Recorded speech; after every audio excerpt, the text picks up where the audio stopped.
focuses on me and judges what I am in one paragraph. Look here, fuck you all.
my goodness! The final boss is back!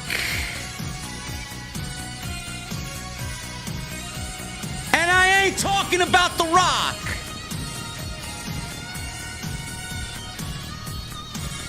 And no, Cody Rhodes was not attacked by Kevin Owens outside his tour bus. Don't believe anybody.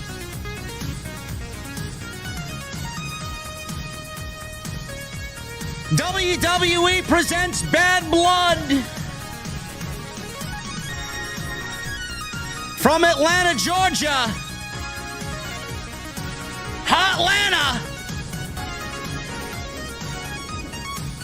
Everything's hot in Atlanta except the fucking Braves.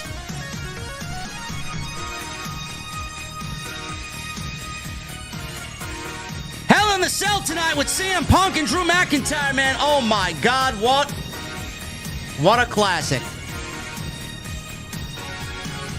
CM Punk wanted to bring back the feeling of Hell in a Cell. He exceeded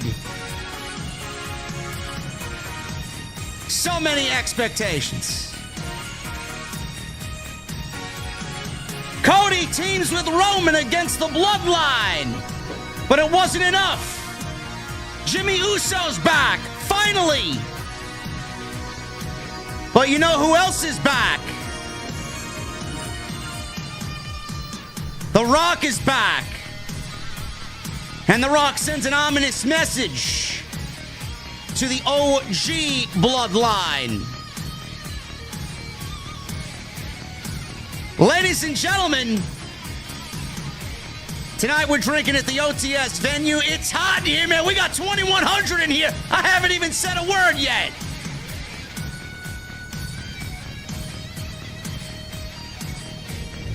I'm gonna need 2 old fashions tonight, man. When I walk through those doors on this Saturday night, I wanna know, what the fuck are you guys drinking? I'll see you over there.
Why has Triple H been so successful? Why is Triple H running WWE better than Vince McMahon and Bruce Pritchard on Monday and Friday night? Long-term booking.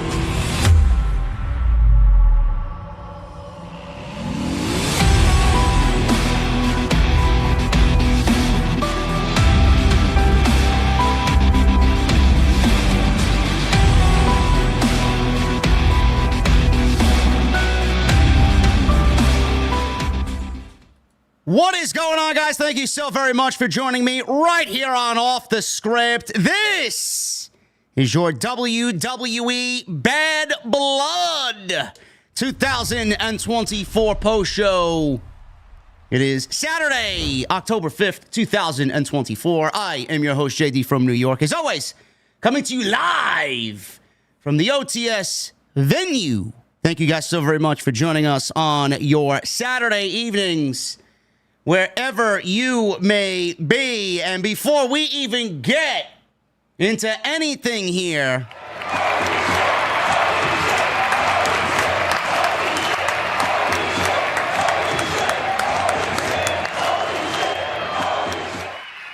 And a shout out my guy in the chat. He drops $100 in super chat right out of the gate. We got Jay Solstice. I know you can't stand the Phillies, but we can agree on hating the damn Mets. Thank God for Hell in a Cell. Absolute banger match with Punk and Drew. Rounds for all my friends, even the Mets cockroaches out there. All love in the OTS venue. Cheers to a great show. Solstice.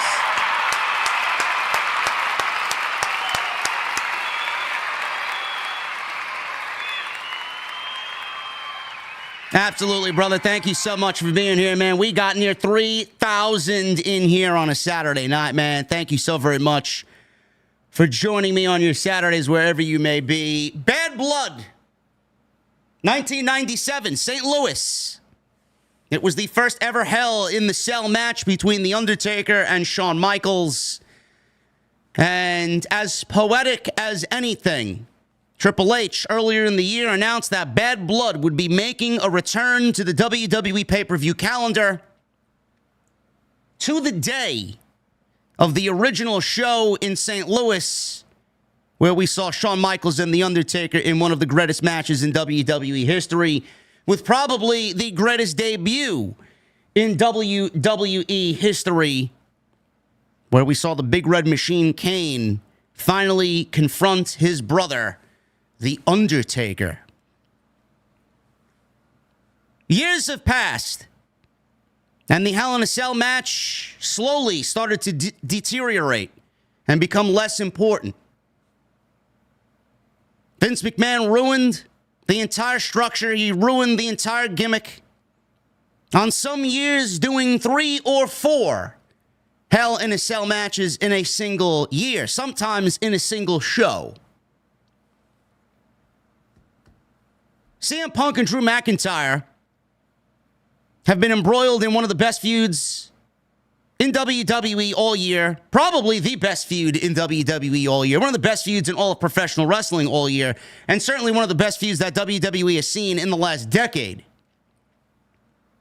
Some of you might not like it for its childish direction with CM Punk's bracelet. Everything that we got up until this point made sense. Everything that we got up until this point, I would not have changed a single thing. It was certainly one of the greatest happenstances in WWE history, because CM Punk and Drew McIntyre, the way that we got it, the way that we got here, it wasn't supposed to be. They were never set on a collision course with each other the way that we got it. It was never in the plans.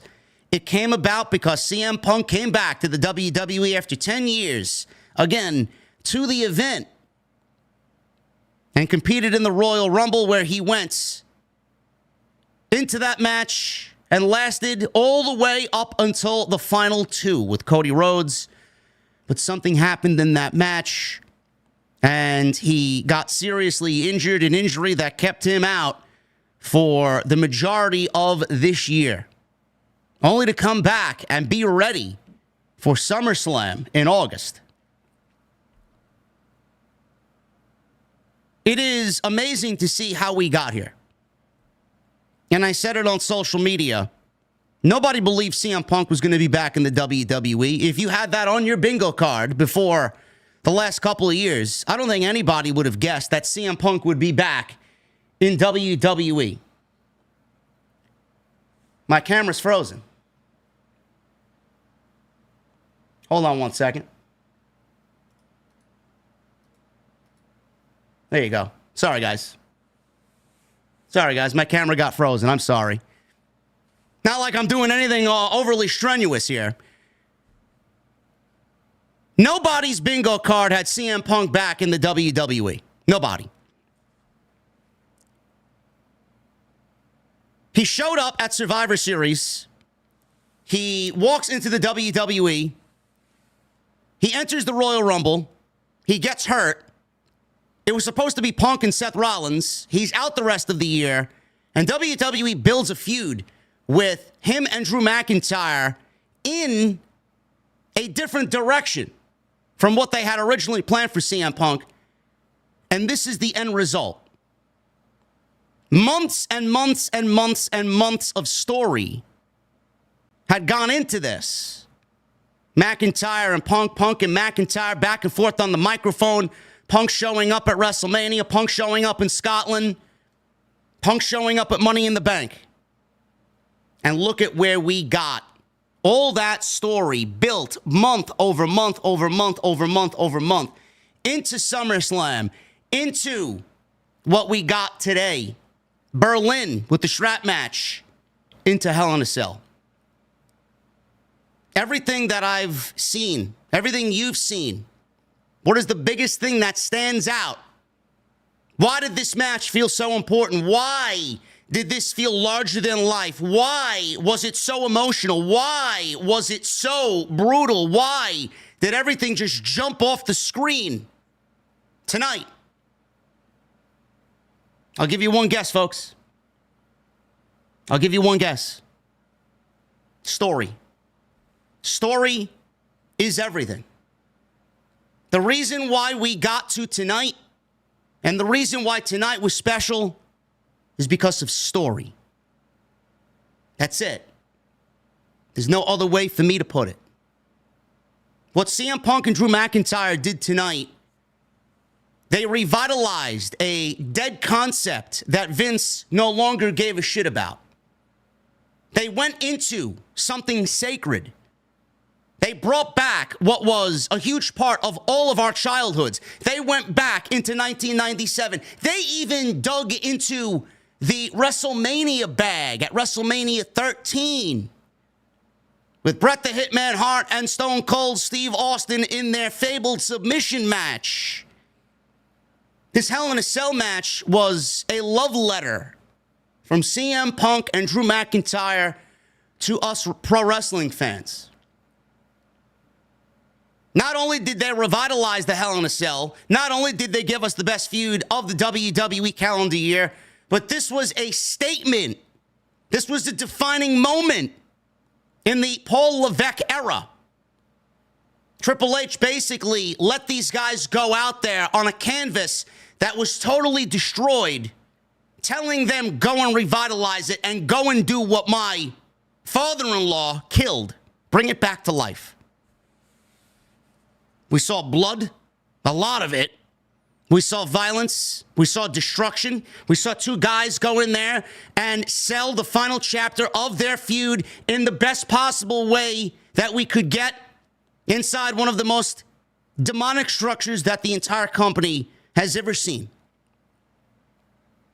This was a statement match, a statement in the Paul Levesque era, a statement on how things should be done. A statement on how things should have never changed. CM Punk and Drew McIntyre delivered a Hell in a Cell match that will go down as one of the greatest Hell in a Cell matches of all time, and probably the best Hell in a Cell match in nearly 15 years. And it will go down as one of CM Punk's all-time crowning achievements when his career is over. That's what they did tonight. That's what they did tonight. And I stand by that. But you'll hear a lot of CM Punk negativity. You'll see a lot of CM Punk hate.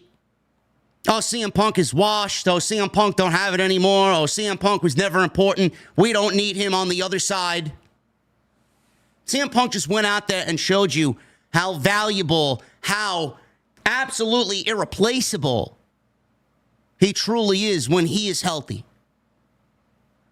Because I said this on Wednesday, I said it last week, I said it the week before that. If you don't have story and you don't have emotion, you have nothing. Those two things gave you everything. Those two men tonight gave you everything in that Hell in a Cell match. It's fucking great. And you're lucky that you got it tonight when Punk is able to give it to you. Because every time he steps in there, I have a very bad feeling in my body that he's going to walk out on the other side. Injured. But I got to give him credit. I got to give Drew McIntyre credit. They went in there for 30 plus minutes and fucking killed it. They killed it. after that, the show itself, they opened the show with that, believe it or not. Hell in the Cell opened the show. That's a great way to open the show. But the thing is, after that, who the fuck is going to follow what they did in that match?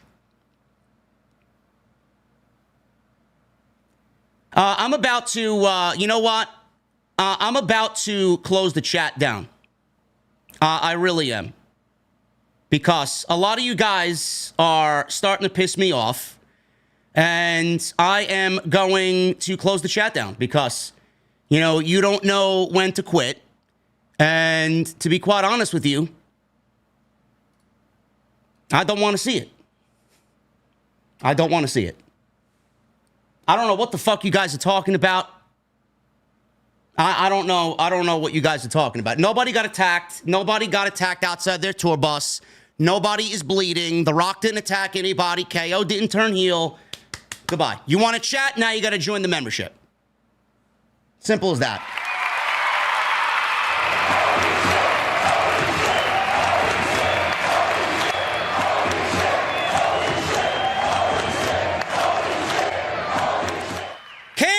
With a $100 super chat. Wow, this event exceeded my expectations for sure. Now this is memorable. This is how you build a road to WrestleMania.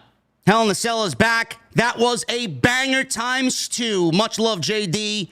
OTS for life.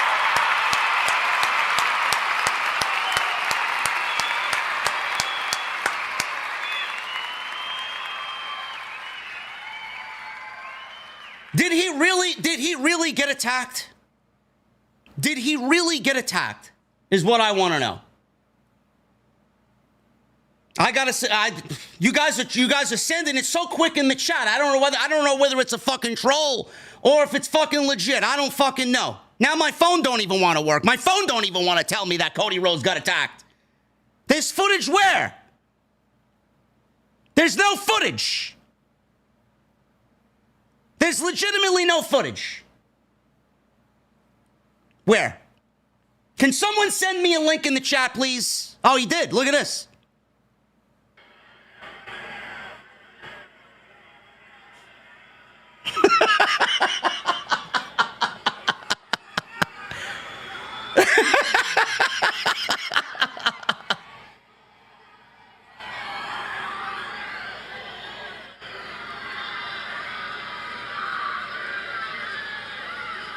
Wow, look at that.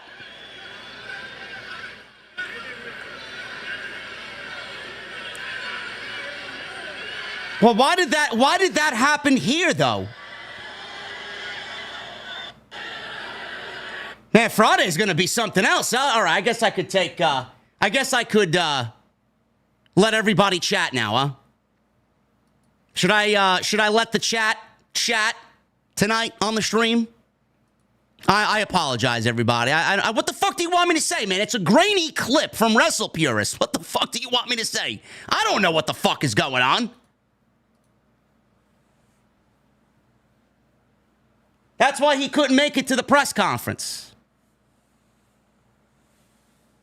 Man, you guys are fucking crazy, man. Jesus Christ. What the fuck do you want me to say in regards to a grainy clip of KO attacking Cody Rhodes? I don't know why the fuck it happened tonight. I apologize to you guys, man. I don't know what the fuck's going on. I'm doing my thing here. I got my shit all together. I'm here to talk about the show. You guys want me to talk about Cody Rhodes and Kevin Owens. Fucking crazy, man. Holy shit. Obviously, it's not a surprise to anybody. How many people predicted he was going to turn heel? I mean, you've seen it brewing for the last couple of weeks. They weren't on last night's show. But, I mean, you've seen everything develop up until this point. Why would KO be okay with Cody Rhodes helping Roman Reigns when Kevin Owens and his life and his best friend were ruined by the bloodline? I guess we're not getting that War Games match that everybody started to come up with, huh? Cody, KO, Randy, and Roman against the bloodline. I guess that's not happening. It's crazy. Cody and Kevin are punks. I don't know why you're mentioning the Bucks. I don't really care. I don't really care. But yeah. I guess we'll find out on Friday. Friday's going to be one hell of a show then, huh? If you guys don't know what I'm talking, I clearly didn't know what the fuck the chat was talking about. If you guys are just joining me, KO jumped Cody Rhodes. He was supposed to be at the post-show press conference that is going on right now, supposedly. But KO attacked Cody Rhodes outside his tour bus. Friday's going to be a very interesting situation. Now, I don't make people mods. I don't make people mods just out of the blue. You got to earn your mod status here. I apologize to the chat. You guys were trolling so badly. I didn't know whether this was a real thing or not, man. You guys want me to... See, this is the thing when I go live, man. I'm focused on the show. I'm focused on the notes. I'm focused on what happened on tonight's program. I don't really know what's going on until after I'm finished.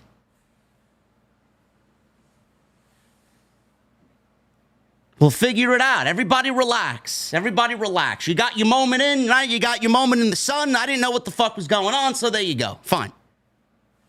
Hell in a Cell was fucking fantastic. Let's backtrack. Hell in a Cell was fucking fantastic. Punk and McIntyre, I'll repeat everything that I just said when we break the match down. Great fucking match. The problem with Hell in a Cell opening the show is, and obviously a lot of people came up with the situation of, well, if they're not closing the show, which a lot of people lobbied for them to close the show, if they're not closing the show, then something major has to be going down at the end of the show. So I don't know how you guys feel about it. Clearly, The Rock, he didn't really do much. He came out and gave the throat slash to Roman and Cody. Who knows if The Rock has something to do with that? Maybe he whispered in KO's ear. Well, KO don't really need The Rock to tell him to do anything. KO is just going to act on his own. But The Rock didn't really do much of anything but send an ominous message to the OG bloodline. So clearly something big was going to go down at the end of the show. Rock said, no, we're not going to close with Punk and McIntyre, man. I'm back. I got to be out there. He didn't really say much of anything. I don't know if he's going to be on Friday's show. I mean, I wish he would have said something. I'm sure he said something on social media. I think my guy Salrex sent me a clip of Rock saying something on Instagram, so I'll watch that after the stream is over. But that's what happens when you open the show with a Hell in a Cell, man. Everything from that point on, because it was so unbelievable what those two guys did, everything is going to go downhill after that. Nia and Bayley, they followed with Nia Jax and Bayley for the Women's Championship, man. That was a death spot for both of those ladies. They did not pick up where Punk and McIntyre left off. Nobody gave a shit. Even Balor and Priest, after that, they struggled to get the crowd on board. Then you go to Rhea and Liv Morgan for the Women's World Championship. That didn't even get the crowd back into it. Plus the botched ending, which took a lot of people out of it even further. And then we get the main event. Then we get Reigns and Cody versus Jacob Fatu and Solo Sikoa. This show was bookended by two huge double main events. Everything in between, I mean, it wasn't bad. I mean, I'm not going to sit here and say it was like, oh my God, the worst show ever. We've seen a lot worse. But a lot of it, I was just, as a fan, from me to you, I was genuinely struggling to stay invested after what we were just given. But that's what happens. That's what happens. Now, if they didn't start the show off with Hell in a Cell, then it might have gone a different way. But that's what they opted to do. That's the decision that they made.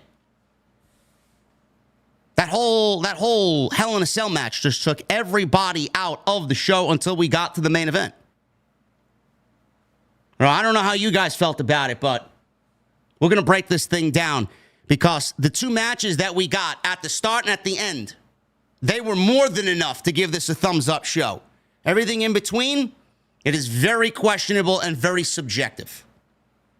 But I've been saying for weeks, Hell in a Cell, Bad Blood was going to be an all-timer. Punk and McIntyre did more than enough to make it an all-timer. Reigns and Cody, first time teaming up together against the Bloodline. Rock showed up. Jimmy Uso came back. He's got back in the good graces of Roman Reigns. I still give it a thumbs up show.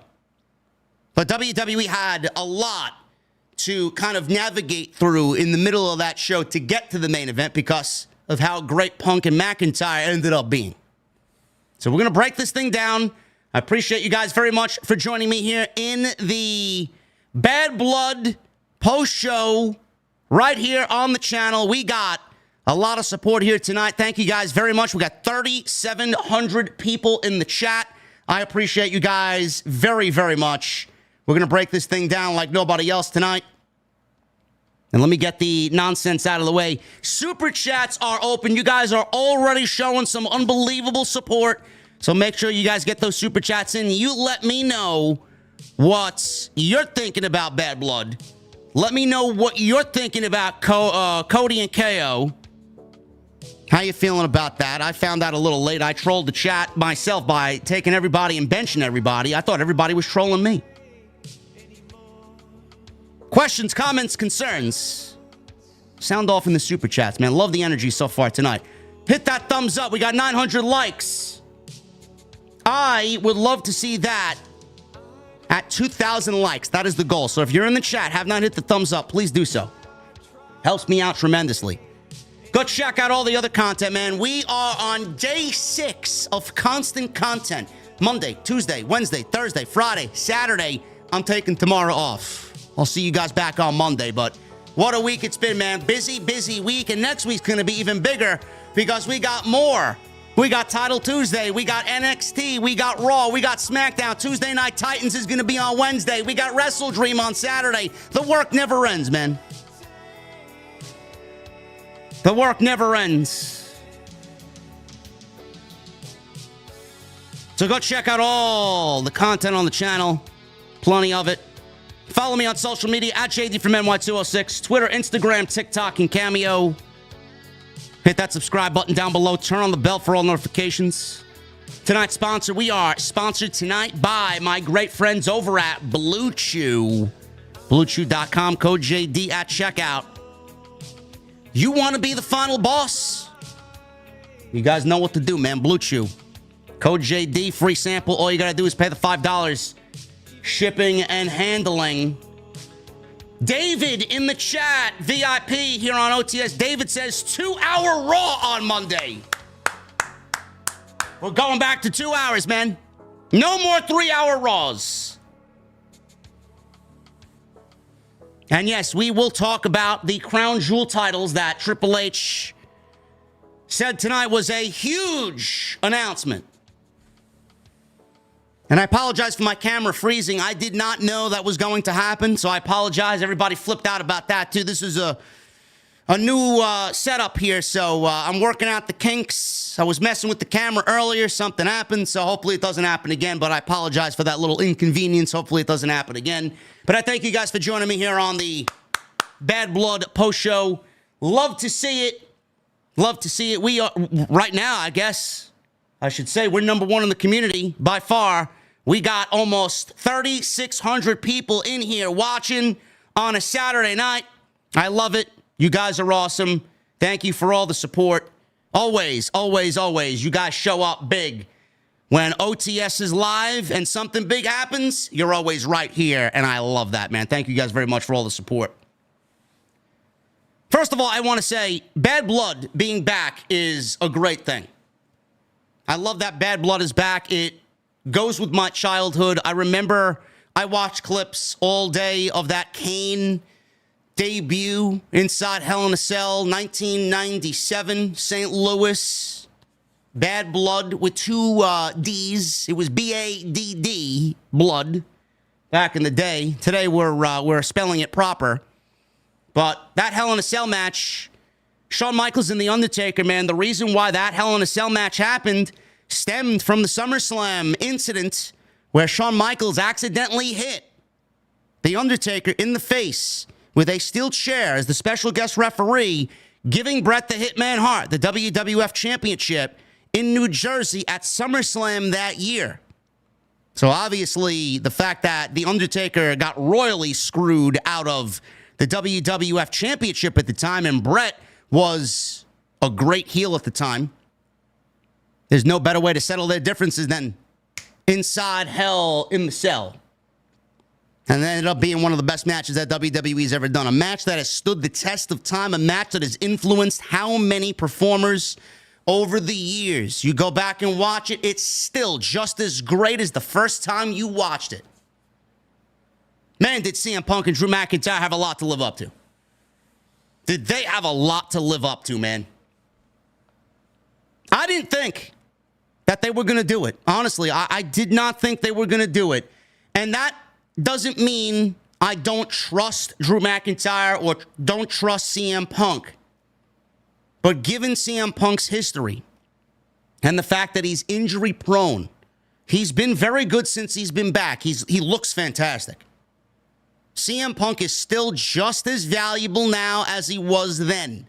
He's probably more valuable to WWE now, in my personal opinion. But I always worry when he gets into the ring. They had lofty expectations.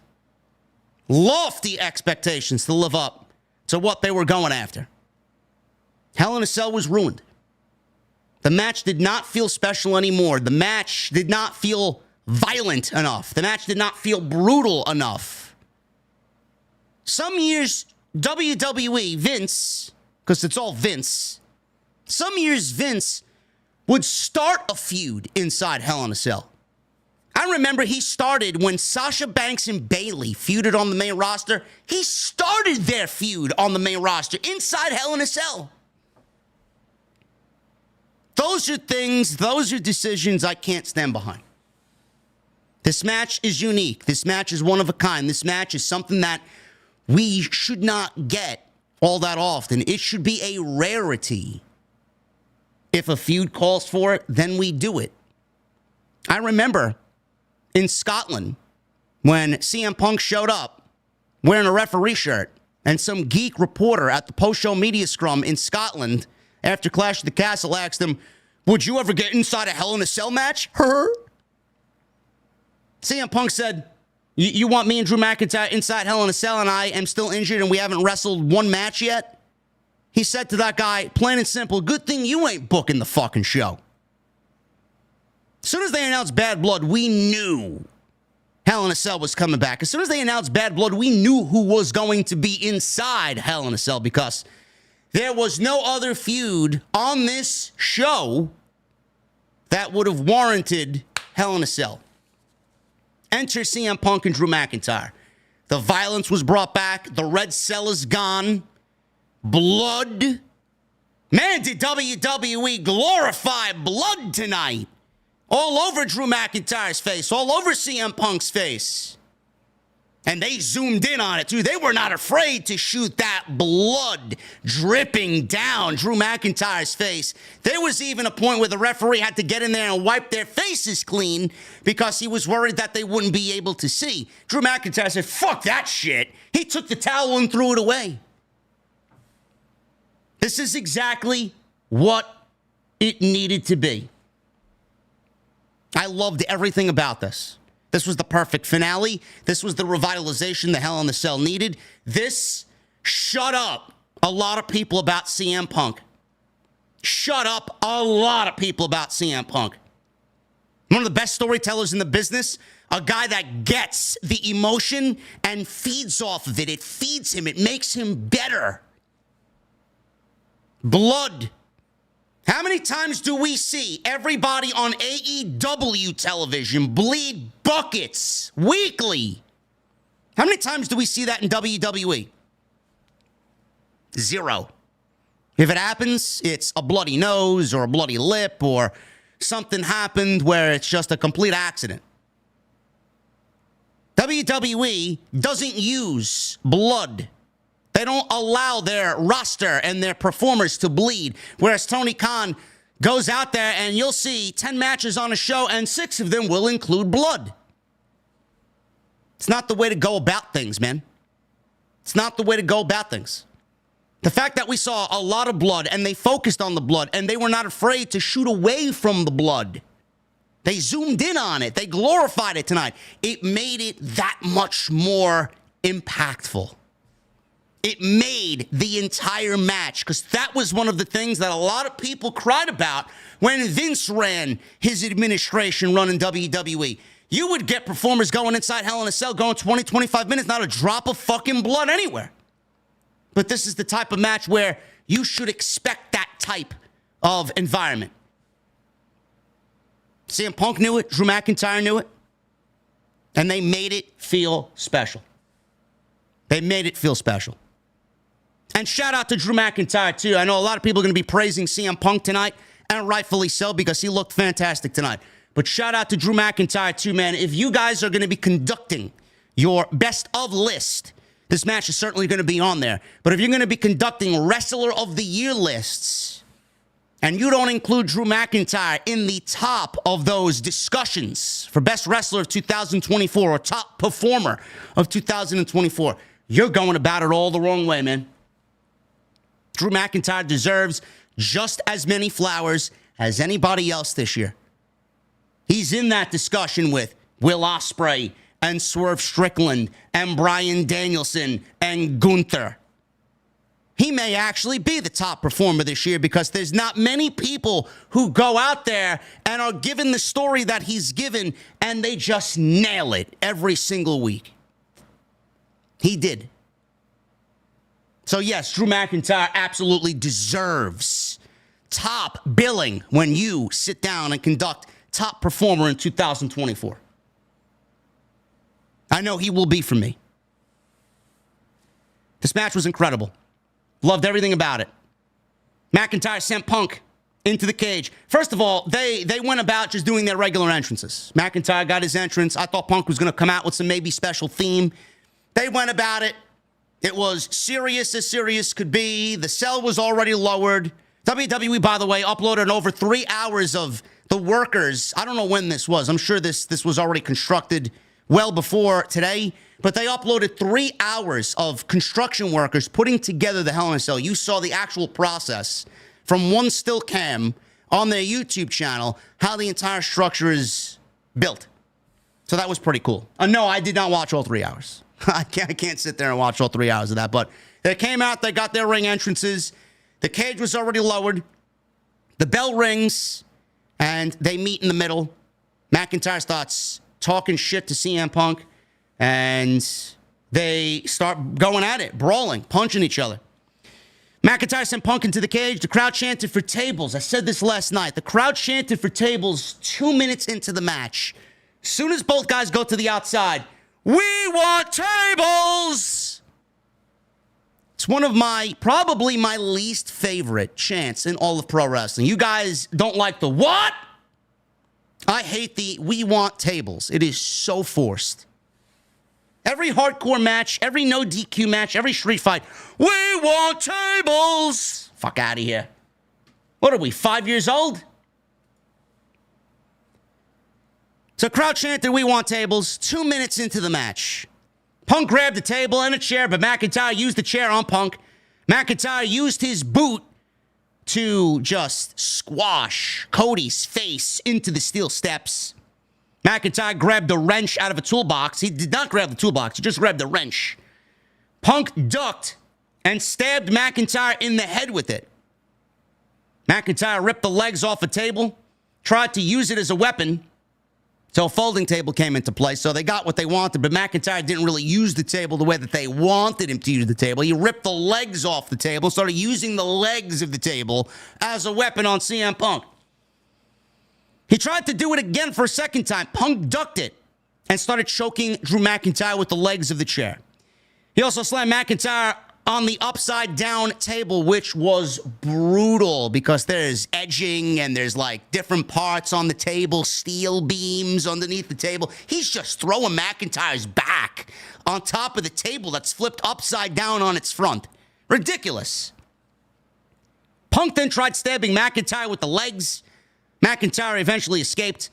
Punk went after McIntyre outside. McIntyre dropped him with a Claymore kick right in front of the commentary table on the outside. There was not a lot of room on the outside from where the ring is and the cage ends. There wasn't a lot of room outside, man. It was certainly a demonic structure for sure. Very reminiscent of the 1997 one.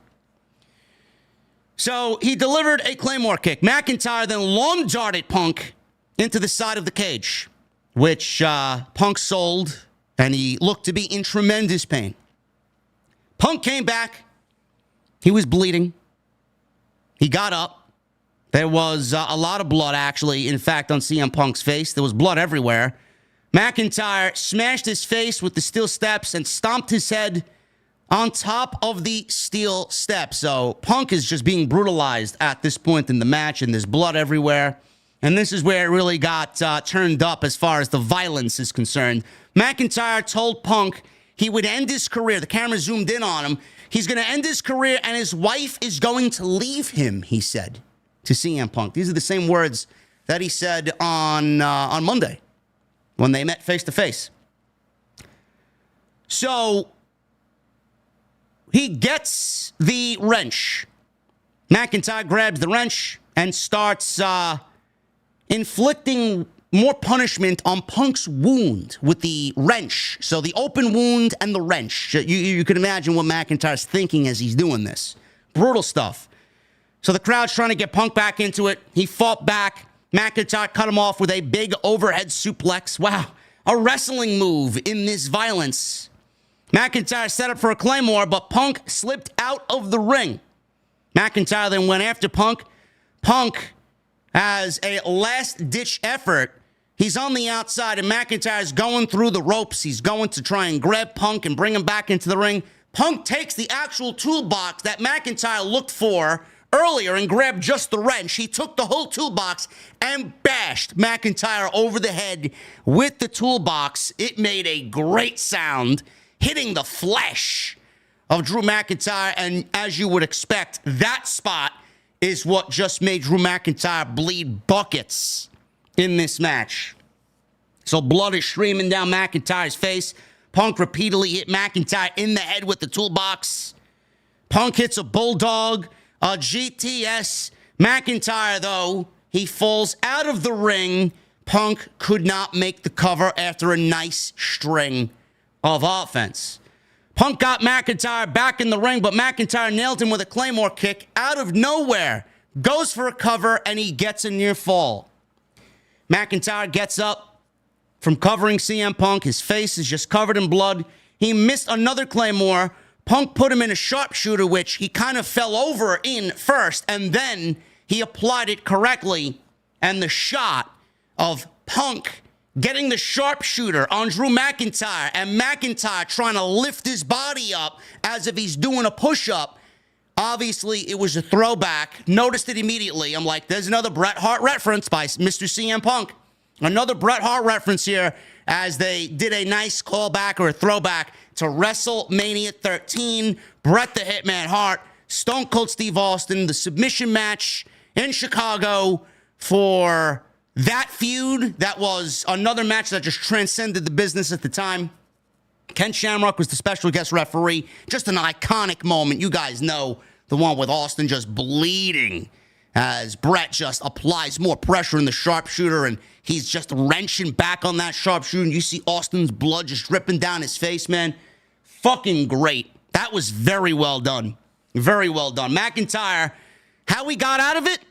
The wrench. He grabbed the wrench, and he hit Punk while he was in the sharpshooter, and obviously he let go of the sharpshooter. So their sweat had kind of wiped away or washed away some of the blood that was in their face. Referee, like I said, tried to come over and wipe some of these, some of the blood off these guys' faces. The crowd actually booed the referee. I don't know why. I mean, you see this in the UFC. I don't know why people were booing it. They made a great call on commentary saying that if you can't see, you can't fight. So it was only a precaution by the referee. He wasn't trying to stop the match for anything. He just wants these guys to go in there and actually be able to see what they're doing without being blinded by their own blood. So they get back to a vertical base and they start exchanging strikes. So now we're getting into another Pier 6 brawl here. They collapsed. Both guys go down. It's a nice double down. They chant, "This is awesome." McIntyre gave Punk a vertical suplex at this point. Let me set this up for you. One of the tables that the crowd asked for. McIntyre and Punk set up the table on the outside. The table was just sitting there. So it was opposite side of the commentary, and they're on the apron, and McIntyre takes Punk in a vertical suplex and vertical suplexes Punk off the apron through this table. It fucking absolutely implodes, and they're both laying in the rubble. Fans are chanting, "Holy shit, holy shit." I'm like, this is why I get nervous when I watch a CM Punk match, man. Is he gonna get up? Is he gonna be laying there and they're gonna stretch him out? Did he tear a ligament? Did he break something? He's just laying there. He's not even moving. McIntyre gets up first. He rises from the rubble. So that got a huge pop. Punk is just laying there. At this point, McIntyre is fumbling with the steel steps because he's now got the lower portion of the steel steps and he's trying to throw it into the ring. He finally gets it in the ring after obviously just expending all of his energy. He slides it underneath the bottom rope. So he sold his back as he's trying to get the steel steps into the ring. He struggled to get them in the ring. McIntyre, before he could use the steps, Punk nailed him with a GTS. As both guys get into the ring, Punk makes a cover. He gets a 2 count off of the GTS. McIntyre then picks up CM Punk and delivers a Sheamus white noise on top of the steel steps that he just rolled into the ring. And my God, the sound that Punk's body made hitting those steel steps, man, that was fucking brutal. Absolutely brutal. So Punk, I mean, he's writhing in pain at this point. Somehow, after all this, he caught McIntyre in an anaconda vice. So he's got his signature submission hold on Drew McIntyre. McIntyre, just like he got out of the sharpshooter, he goes and grabs the wrench again. And he tries to get out of the anaconda vice by using the wrench again. Punk grabbed it and started bashing the wrench on McIntyre's face. The referee wiped the blood away the first time. He starts bleeding all over again. The referee tried to come back and wipe his blood. McIntyre said, "Fuck the towel," takes the towel and throws it away. So he gets on his knees. He starts pleading with CM Punk. Obviously, Punk is in position to end this once and for all. And he's in a prime position, is McIntyre, to do something dastardly. So what does he do? He starts begging. He lures Punk in and delivers a low blow. So Punk is now incapacitated due to the low blow. McIntyre goes underneath the ring. He grabs a bag. Here, I think that they're going to be another throwback to Mick Foley with the thumbtacks from the Hell in a Cell match with The Undertaker in Pittsburgh. But in this black bag, there were not thumbtacks. They were pieces of CM Punk's bracelet. So Punk is obviously selling the effects of the low blow. Remember those steel steps that were in the ring. They are there, and Punk is leaning up against them. McIntyre takes this black bag. He dumps all of these pieces of Punk's bracelet all over him. He starts feeding them to CM Punk. He's about to deliver one final Claymore and end it all. And this is the most brutal spot of the entire night. What happened next is the most brutal spot in the entire match and of the entire night. He sets up for a Claymore kick. What do you think Punk does? Punk standing there, laying there. He moves out of the way. And McIntyre delivers a Claymore kick. And his lower back smashes against the outer edge of the steel steps in this Claymore attempt. And my God, man, I winced in pain for Drew McIntyre when he hit the steel steps. Absolutely fucking ridiculous. My back started to hurt when I saw Drew McIntyre laying there, slumped underneath the steel steps.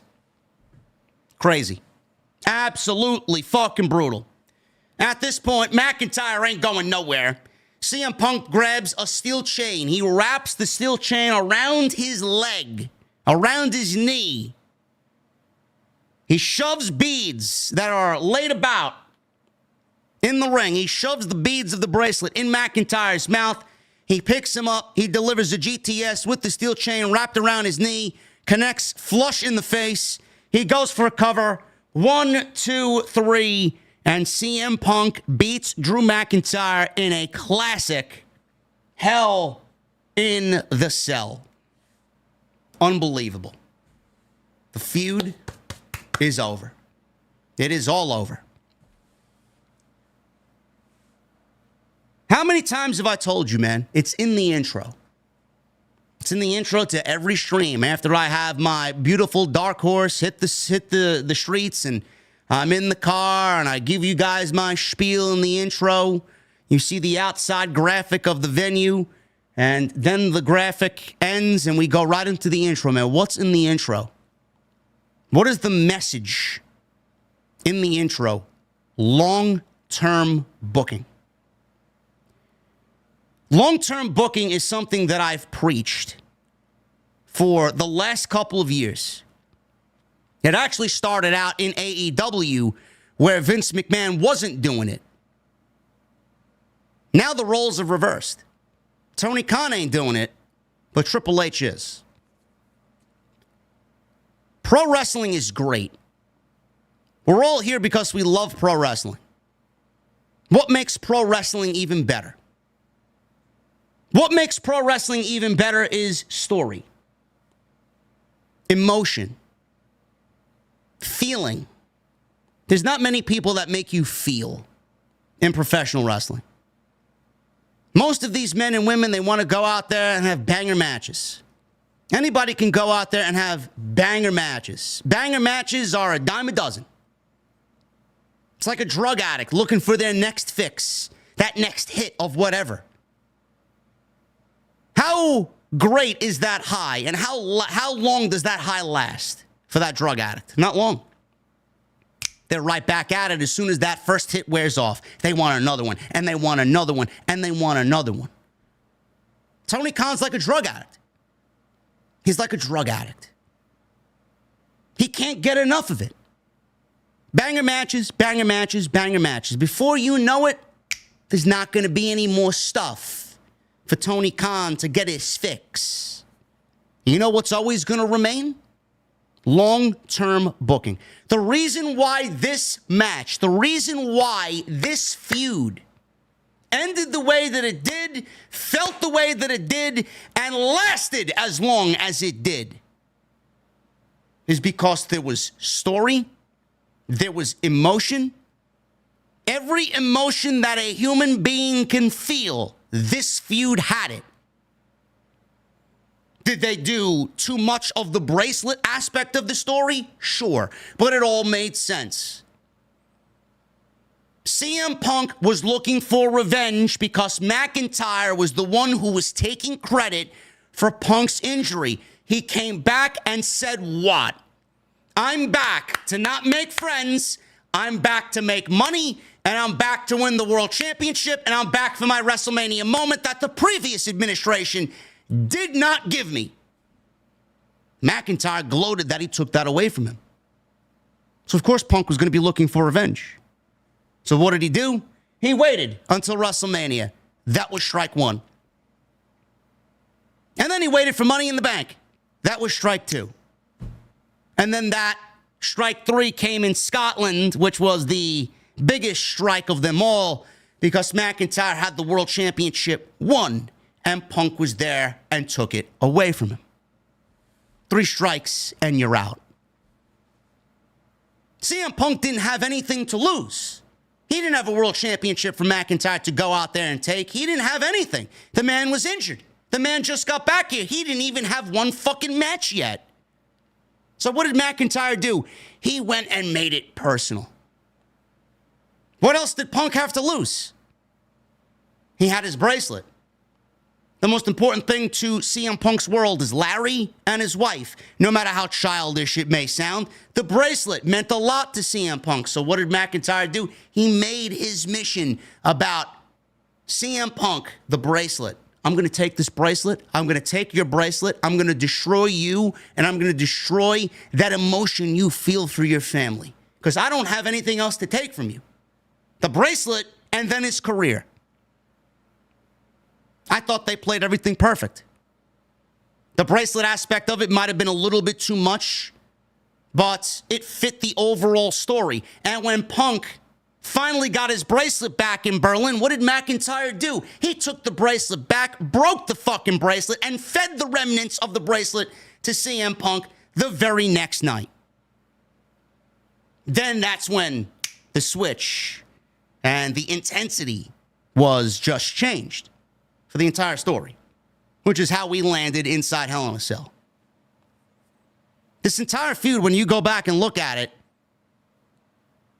was the best feud in WWE all year. McIntyre, like I said, deserves his flowers. CM Punk showed everybody that he's still capable of having a great match. This will go down as one of CM Punk's crowning achievements. This will go back, or down rather, as one of the best Hell in a Cell matches in the last 15 years. And this was a revitalization of a dead concept that the previous administration no longer cared for. It was a defining piece of business in the Triple H era to show you and tell you, this is what we're going to do. You want story? You're going to get it. You want emotion? You're going to get it. You want matches that made WWE special back to the way they feel? You're going to get it.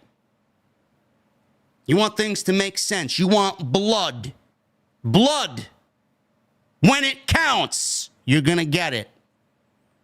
This match did everything so right. This match did more than just end a great story. It did so much more than that. And that is what I'm going to try and push onto everybody.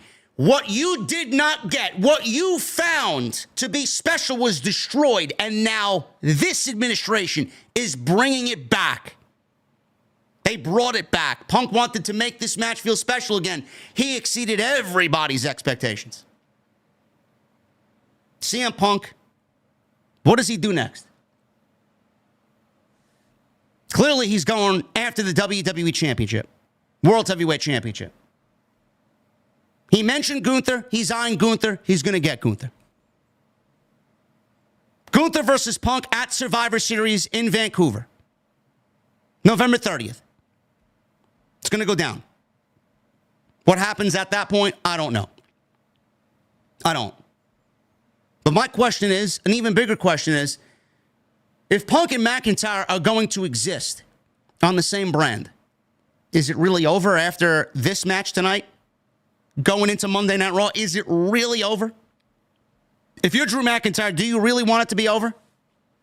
Is he not going to lay another hand on CM Punk? Is he going to be like, all right, we ended it, it's over. Good job, man. How are they going to play that out? I don't know how they coexist on the same brand. If McIntyre sees Punk going after the World Championship, don't you think that he would do everything in his power to stop CM Punk from winning the World Championship? You don't think McIntyre wants the World Championship? How are they going to play that aspect of the entire story? Maybe they don't. Maybe they just go their separate ways. I don't know. But this match was just more than a great Hell in a Cell match. This match was just more than a big-time match for both CM Punk and Drew McIntyre. This was so much more than that. And I hope you guys really understand that. Excellent stuff by both of these guys.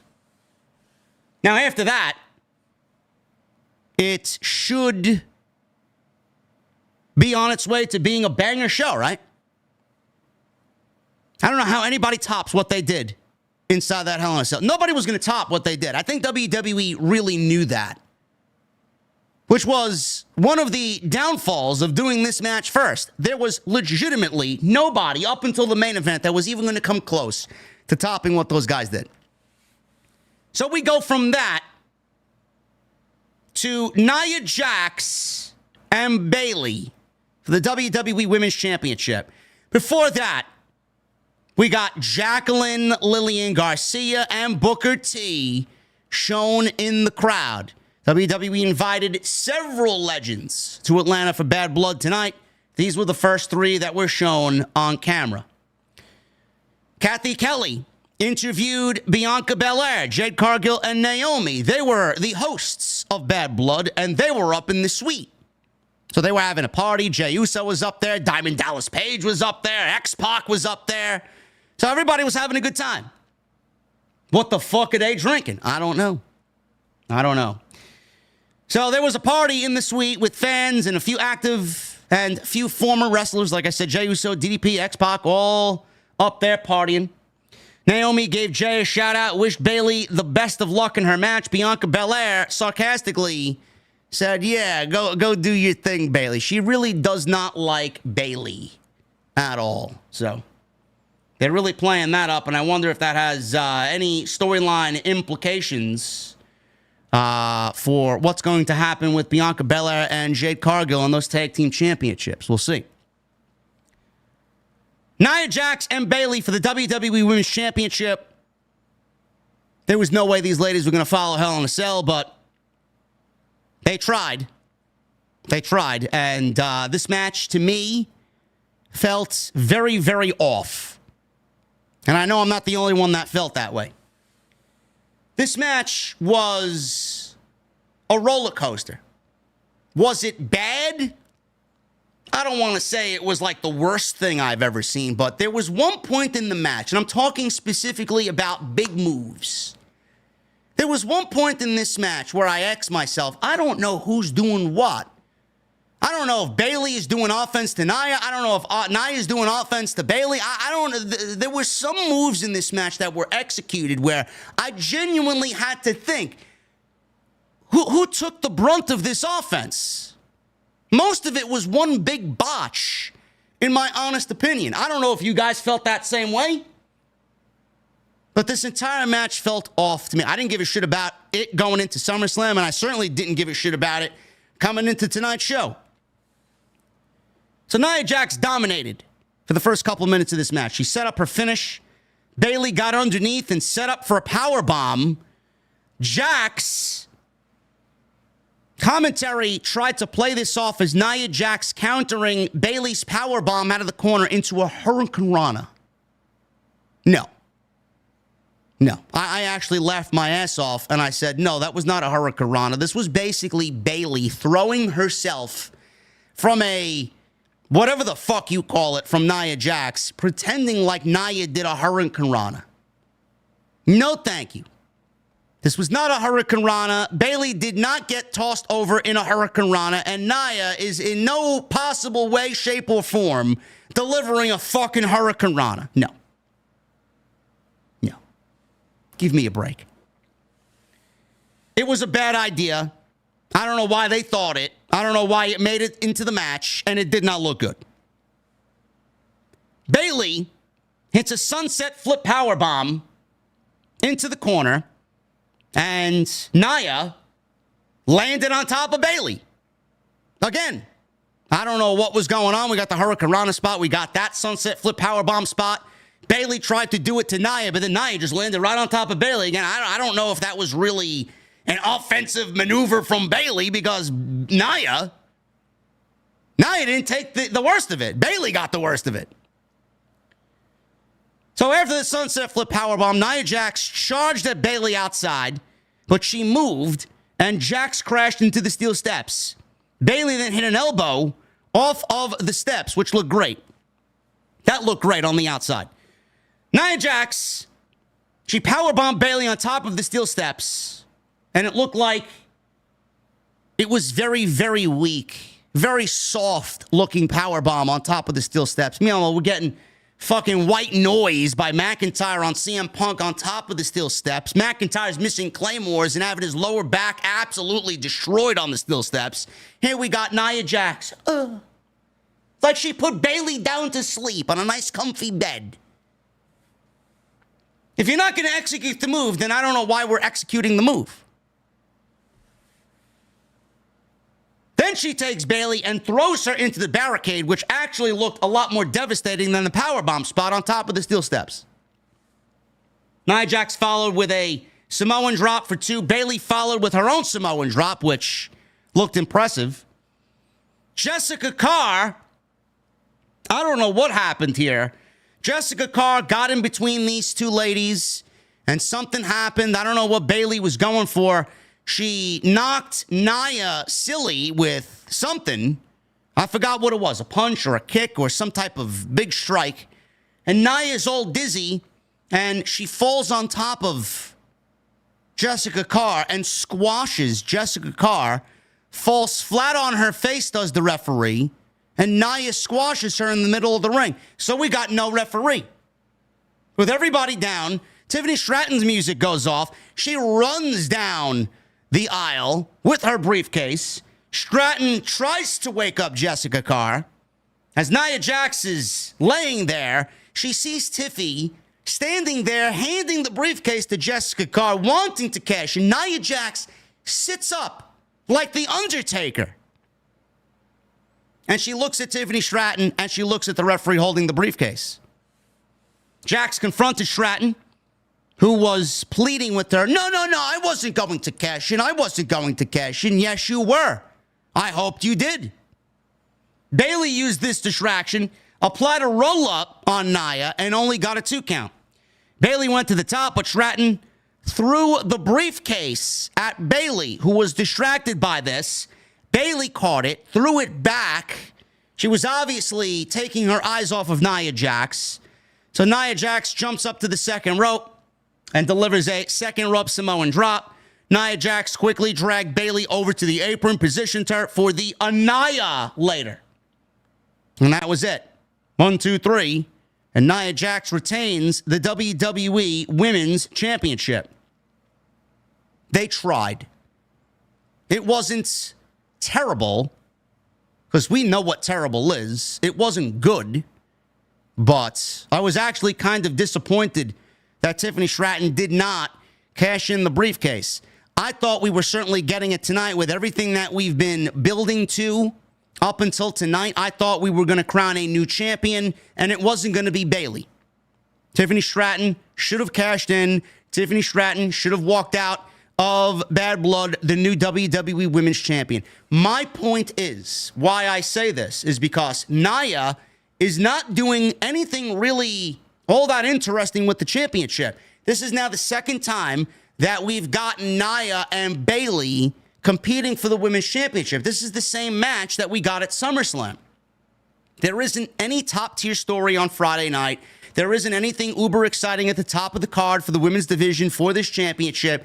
Tiffany Stratton is legitimately the most interesting aspect, and a lot of that is coming in the form of the briefcase and when she's going to cash that in. I don't know what they're waiting for as far as Nia Jax. I don't. Maybe they're waiting for Charlotte. This is what I've come up with, because there really is nobody else. Who else is Nia now going to feud with over the Women's Championship? How many other women are on this show that Nia could legitimately feud with over the Women's Championship? I think she's been in the ring with almost everybody. Naomi, Bayley, Jade, and Bianca are tag team champions. I don't even know. Mia Yim is on SmackDown. I think Mia Yim is kind of slowly coming up the ranks on SmackDown, but she's in no way, shape, or form a believable opponent for Nia Jax. Chelsea Green, they had a great dumpster match on Friday night. Neither one of those women are in position to wrestle for the World Championship. So what I came up with is they are probably waiting for Charlotte Flair to come back. I don't know when she's due back. I don't even know if she's going to be back this year. I don't. Charlotte may actually come back in the Royal Rumble. I don't want her to be back. She's a huge asset to the division, but I know exactly what's going to happen when she comes back. It's going to be right back to being fucking Android on Friday night. Does Charlotte come back and challenge Nia Jax, the Queen, versus the Queen? I know Jade Cargill, she's a tag team champion with Bianca Belair. Does Jade Cargill get involved with Nia Jax? I know they had a little something going on in the beginning of the year. Maybe they go back to that. I don't know. But there really isn't anything right now on Friday nights that's captivating our interest as far as the Women's Championship, which is why I'm surprised they didn't pull the trigger on Tiffany Stratton tonight. I think the division needs a reset in the worst possible way. But then you start to ask the question, well, if they gave the title to Tiffany Stratton, what does she do? SmackDown's women's division right now is not all that deep. There's a depth issue. There's a major storyline issue. They got a lot of shit to figure out.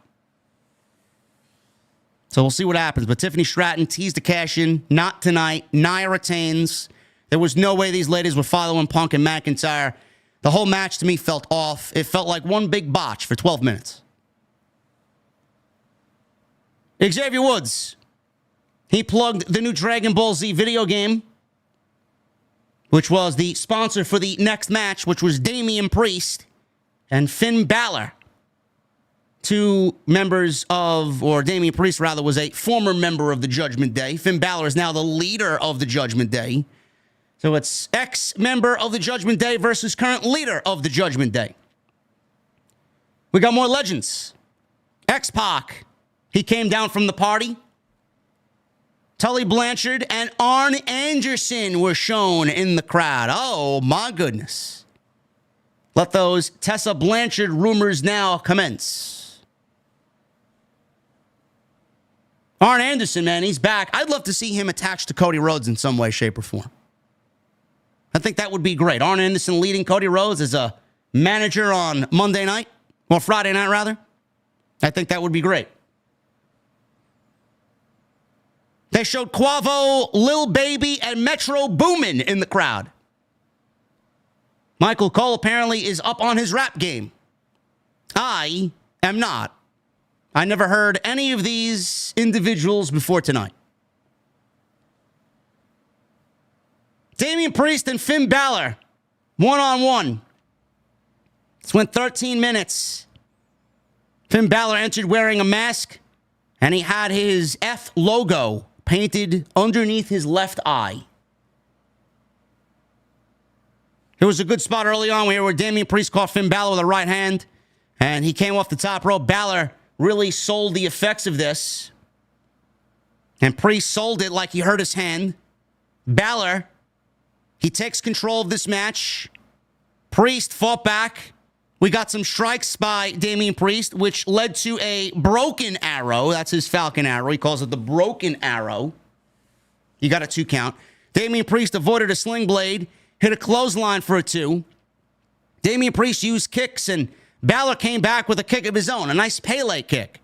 Priest followed with a Razor's Edge. He goes for cover on Balor. He only gets a 2 count. Balor, he rolls to the outside. Priest, he follows him outside. He shoves him over the announce desk. Damian Priest gave Balor a Razor's Edge onto the ring apron. Carlito all of a sudden ran out. So we got a distraction from the Judgment Day. And joining him out there is JD McDouble. He's out there. He attacked Priest. Balor hit a drop kick. And he follows up with a coup de grace on Damian Priest for a very close 2 count. Crowd chanted yeet for whatever reason. Balor tried to use a chair, but Priest kicked it into his face. Priest also wiped out Carlito and JD McRib, who is still out there. Balor hit Priest with a headlock, elbow drop. Balor hit a coup de grace twice, and he's got the match won. Balor tried for another coup de grace, but Priest avoided it, hits the South of Heaven chokeslam, and he gets the victory over Finn Balor. 1, 2, 3. As Damian Priest gets some revenge over the Judgment Day. I said it on Monday. I said it for the past couple of Mondays, actually. But I did really talk about it on this past Monday's post show when I was live on YouTube with the Monday Night Raw stream. I talked about Triple H doing these 5-match pay-per-views or PLEs. I said, I get it. I understand it. I know why he does it. People made a big deal about it. People really just started and ran off with their own narratives. Oh, there's not enough black talent on the show. He doesn't book black talent on these PLEs. Meanwhile, I said, this show legitimately could have been a 6 or 7 match show. You could have easily put Sami Zayn and Gunther on this show for the World Heavyweight Championship. You could have easily put Andrade and Carmelo Part 7 on this show. But we all know why Triple H does his 5-match PLEs. It's quality over quantity. He did the same thing in NXT Black and Gold. He's got you. He's got you. When Triple H knows he's got you, And he gives you a 5-match pay-per-view, and he sees the whispers and he sees the murmurs online. Oh, man, I wish these shows were longer. Oh, I wish there was an extra 2 matches on this show. He knows he's got you. Triple H, what he's done is built a PLE. And the most important shit to him and to management is going on the PLE. But that's not the only thing he's built up in the entire pay-per-view build. He's built 5 matches for the pay-per-view, but in totality, he's built 9 matches.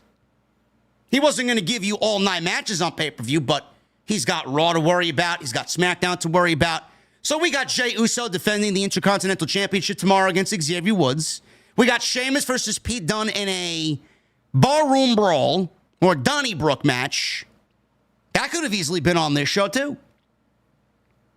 We got those 2 matches, and then the main event tomorrow on the 2-hour Raw that we're getting tomorrow.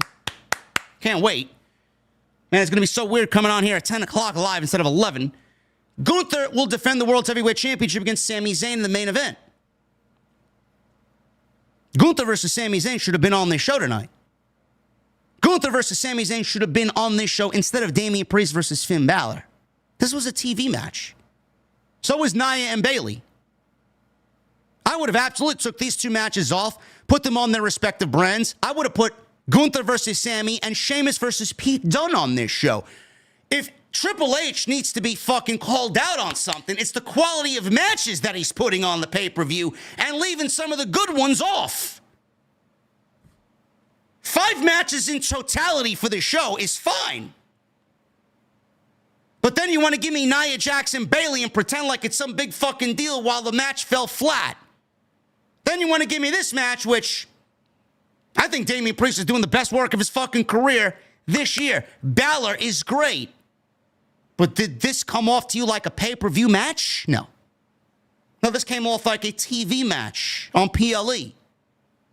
Gunther versus Sami Zayn should have absolutely been on this show. Pete Dunne versus Sheamus should have absolutely been on this show. I would have taken these last 2 matches should have been booted off the fucking show. If there's anything he needs to be zinged for, called out for, it's the quality of matches that he's putting on the PLE. 5 is fine. It's the quality of the matches that he's given us. I would have taken this match out. This should have been on Monday's show. Gunther versus Sami should have happened on this show. Now, the thing with this feud, I don't know how much more you have in this feud. There really is nothing else there. What else is there? Damian Priest beat Finn Balor. That's it. It's over. He got his revenge. He got his win. What else does he need to do? What else does he need to prove to Finn Balor? He got his win. Even with the Judgment Day distraction, he got his win. That's it. I don't know how much more heat. I don't know how many more legs this feud has. I would end it. This is it. Move Damian Priest onto something else. Move Judgment Day onto something else. Maybe they continue their feud with LWO. Legado, LWO. I can't fucking tell the difference anymore. Have them feud with the LWO. What Damian Priest goes and do, I don't know. But I think this feud between Balor and Priest is over. Triple H. Apparently, we got an announcement that Triple H had a major announcement for the WWE Universe tonight. Now, I don't know what that was when we heard that he had a major announcement. I'm like, maybe it's a major event coming back. Maybe it's a major city getting a first-time show. Something along those lines. I had no idea he was going to do what he did tonight.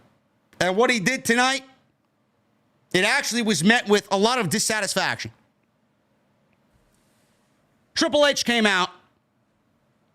They showed him working in Gorilla. And I like when they do that type of shit because we never got to see Vince sitting in the chair. Never. It was like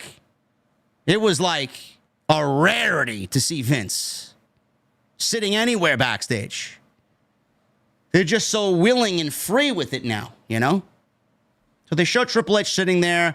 He's got his glasses on. He's monitoring the show. We get Triple H's announcement. He's out there, gets the big reaction. He's in the ring.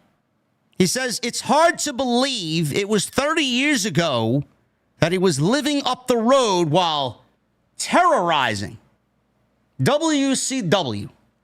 He announced a sellout crowd tonight of 16,092. And then he announced it is the largest arena gate in WWE history. And then the fans cheer. The fans cheer for WWE ticket prices going up and up and up and up and up. Backlash broke records. Then WWE broke WrestleMania records. WWE then broke Clash of the Castle records. WWE broke Money in the Bank records. WWE broke Berlin records. WWE broke SummerSlam records. WWE now... Berlin was the last arena show that they did. They broke their own record with that show. This show broke Berlin's record. WWE is raising the ticket prices for these standard arena shows. People are buying them like hotcakes to experience the live PLE that WWE puts on. They charge out the ass for these shows. They tout that they broke their own record, which they set 6 times this year, and then the fans cheer. Yes! Thank you for robbing us! Thank you for raising prices in the middle of a fucking economy right now where it's $9 for a fucking carton of eggs. Thank you! Thank you for charging me for $800 per ticket. It's ridiculous.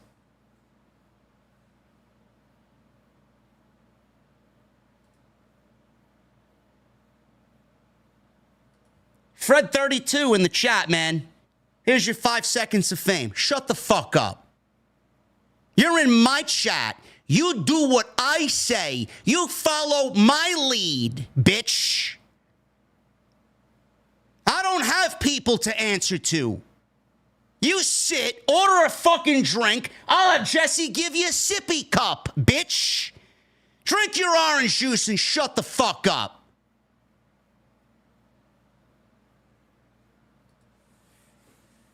WWE touting their own record, man. Thank you for robbing us even further this month.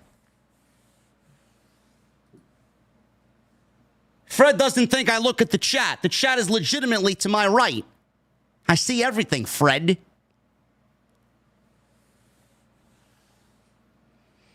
Jesse, get Fred some apple juice, bro. I think we're out of orange juice, man. I don't even know what we make with orange juice or apple juice. Why does anybody have that shit, man? This is a cocktail bar, man. We make drinks for adults. Fred thought he walked into some fucking McDonald's playground, man. No. Ridiculous. Hoolagrim says he pissed in Fred's OJ. Good. Triple H then starts plugging Crown Jewel. Do we make mimosas here? Chelsea, do we make mimosas here? I like a good mimosa. Triple H plugged Crown Jewel.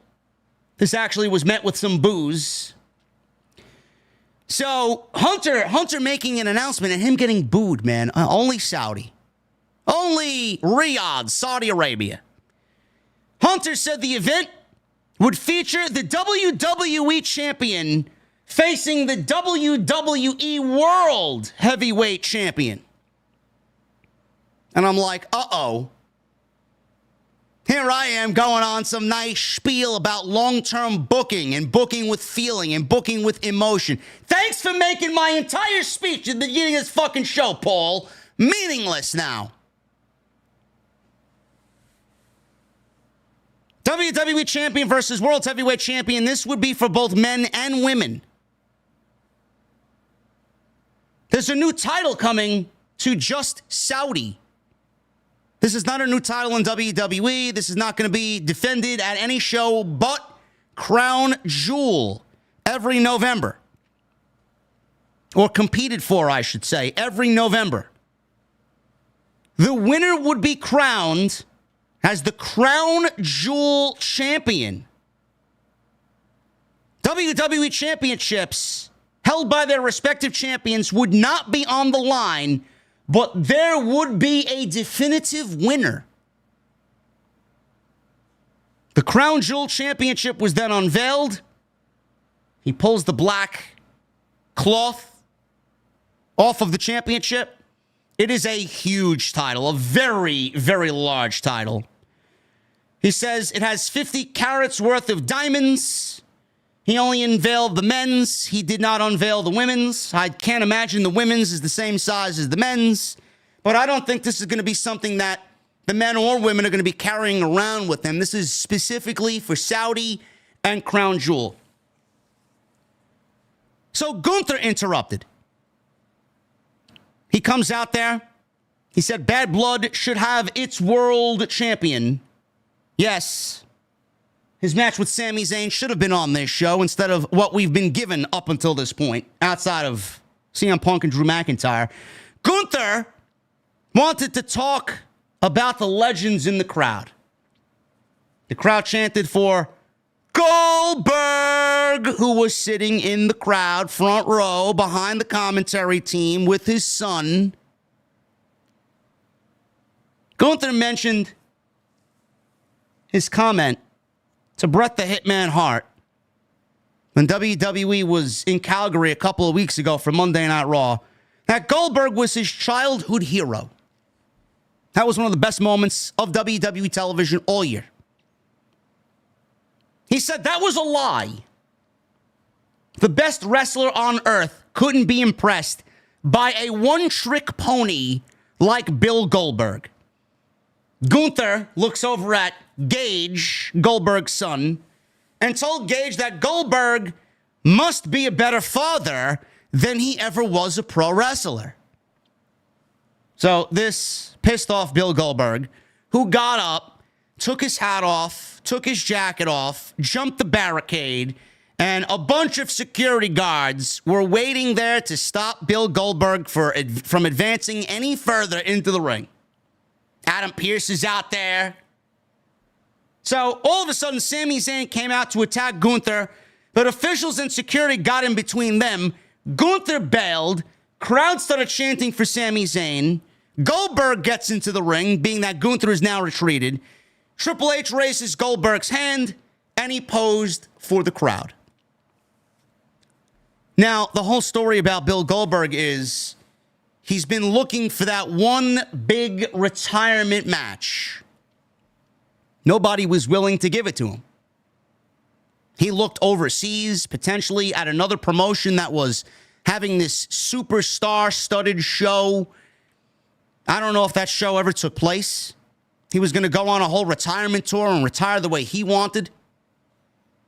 He was very vocal about retiring and Vince promising him one more match. As long as he got healthy and back into ring shape, I believe Vince says he would give it to him, and then Vince opted not to give it to him. I think that was the story. So Goldberg obviously took anger with WWE. He's very upset at WWE and the past administration for not really living up to their word. Go figure. Color me shocked. There were rumors that Bill Goldberg was in constant conversation with Tony Khan and AEW, potentially about coming on in and maybe having a retirement match there. I don't know where that would even fit in. Tony Khan offering Bill Goldberg an exorbitant amount of money to come on in and have a retirement match. I mean, please. I mean, we got enough fucking problems over there. Bringing in Bill Goldberg to AEW. I mean, you already have a ton of WCW fucking comparisons. You want to bring in Bill Goldberg, who was critically written off in the last few years of his WWE run. You want to bring that Bill Goldberg to AEW on top of all the other problems that you got? Doesn't sound like a sound move there, TK. I'm glad that did not happen. So I don't know what's happening here with Triple H. Did Triple H talk to Bill Goldberg? Is there discussion going on that Triple H is potentially going to give Bill Goldberg his one final match and ride off into the sunset? I pray to God not. I hope that is not the case. I got bad chills, cold chills. Not the good type of chills. Thinking that WWE may potentially be building towards Bill Goldberg versus Gunther for the World Heavyweight Championship. I don't need to see that. Nobody needs to see that. I don't want to see that. That just sounds fucking terrible. That's awful. That is legitimately a nightmare waiting to happen. Nobody wants that. Hopefully that is nothing more than a spot for tonight's show and nothing more. We move on. Now, as far as the championship title for the men and the women that we are now simply calling the Crown Jewel Championship that will be defended or competed for at Crown Jewel, it will be champion versus champion, world champion versus world champion. So that means right now the way things are shaping up, Cody Rhodes will go one-on-one with Gunther at Crown Jewel in 4 weeks. Now, from me to you, everybody knows me as the Triple H shill, right? There's memes online about me and Triple H and all these other nonsensical fucking fictional tales that people want to, spread about me. Oh, JD's on the payroll. I mean, I'm waiting for my fucking check. I don't know where it is. It might have gotten lost in the mail. Maybe I'll buy myself a double Dark Horse whenever I get my fictional check from Paul Levesque. Not everything Triple H does is gold. This is a terrible idea. This is a terrible idea. WWE could have simply gone with the same plan of action that they've done with the previous Saudi shows. Now, the Saudi shows in the previous administration, they were nothing more than spectacles for the sake of, hey, give us $75 million and we'll put on a show. It doesn't have to make sense. They're paying us for a good time, and that's what they did. Matches that didn't mean anything, matches that didn't make sense. Give them whatever the fuck they want, right? Robbing them blind. They don't give a fuck. I mean, this is the same government that asked for the Ultimate Warrior and Yokozuna to be in the fucking greatest Royal Rumble. WWE, for the past couple of Saudi shows, I would say over the last 12 to 18 months, WWE has given us some damn good Saudi shows. They fit into the WWE calendar. They fit into the storylines that they were telling on TV. They made it a part of the show. They made it a part of the build. I don't know what the mentality is here. I don't. From me to you, from my eyes to your ears, the only thing I can think of is that they want to have a show that doesn't impede or get in the way of what they're doing for Survivor Series. There's a lot of stories that they need to tell going into Survivor Series. And from my point of view, Triple H is probably thinking, I don't want to book for Triple H. If there's one thing I can say for certain, if I'm a betting man, I'm putting all my money on what I'm about to say right now. Triple H knows these Saudi shows are bullshit. But what can he do? It's not up to him. It's up to Ari Emanuel, and it's up to TKO. This is a decision. Nick Khan made this deal. Vince McMahon made this deal. This is a deal that they are stuck into for the next 7 years. So what are they going to do? You think the current administration, which right now is operating completely different than the previous administration, operating under long-term storytelling and getting from one point and having it just matter over weeks and months of television, you think this administration wants to be bothered with a nothing show that they know is a nothing show, that they know is nothing more than a fucking easy cash grab? You think this administration wants to be bothered with this nonsense? Most of these shows mean nothing. They are nothing shows. WWE don't even sell tickets to these shows.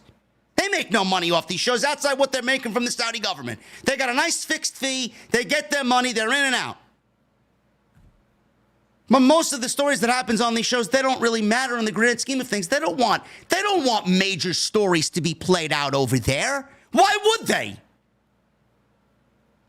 Yet the rumor is that a WrestleMania could potentially be going there. They don't want to hold WrestleMania there. God knows how much Saudi would be paying them to hold a WrestleMania there. But that's the way that I see it. Now, granted, That's just my opinion. But this is a terrible idea. It is. I'm done with the brand versus brand. I am. If you want to do something like that, Survivor Series is the place to do that. Have a Raw versus SmackDown multi-man tag team match if that's the case. Whatever is happening away from War Games, why don't you do that? Raw versus SmackDown could certainly be at the Survivor Series. I mean, it was once upon a time where Raw versus SmackDown went head-to-head the only time of the year. Meanwhile, they broke their own brand split rules fucking a dozen times or more during the year with no rhyme or reason, no care in the world. Yet we're supposed to believe, Survivor Series, where Raw vs. SmackDown goes head-to-head for the first time all year, pal. No. No, that's not the case. I don't like this idea. Because the idea of champion versus champion, the first thing that pops into my head is, well, who wins? Who wins? Triple H said there's going to be a decisive winner, a definitive winner. Who the fuck do you win? Have win? Gunther over Cody Rhodes. Who gets the win? Who gets the win? Cody or Gunther? Sounds like a pro wrestling company booking themselves into a fucking very, very, very little corner, man. How are you going to get out of that one? So that's your men's match. The women's match is Nia Jax versus Liv Morgan. Nobody wants to see that. WWE is giving us a Cody versus Gunther match, and there's no story. This is a match that I would have gladly waited for a proper story. That is a money match. That is a big-time match. The American Nightmare, the American Hero versus Gunther, the villain, the foreign villain from Austria. Yeah, we'll give it away because it's Saudi and we're going to be creating this new trophy and you're going to be competing over that. I don't like that at all, man. I think that's awful. You want to do brand versus brand?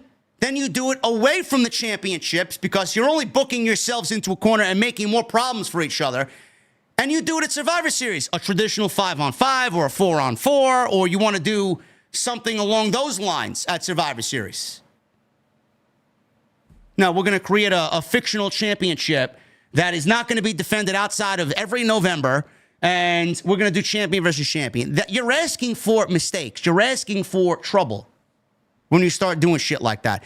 And honestly, I don't think that this is an idea by this administration. I don't think this is an idea by WWE. I think that they were forced into this.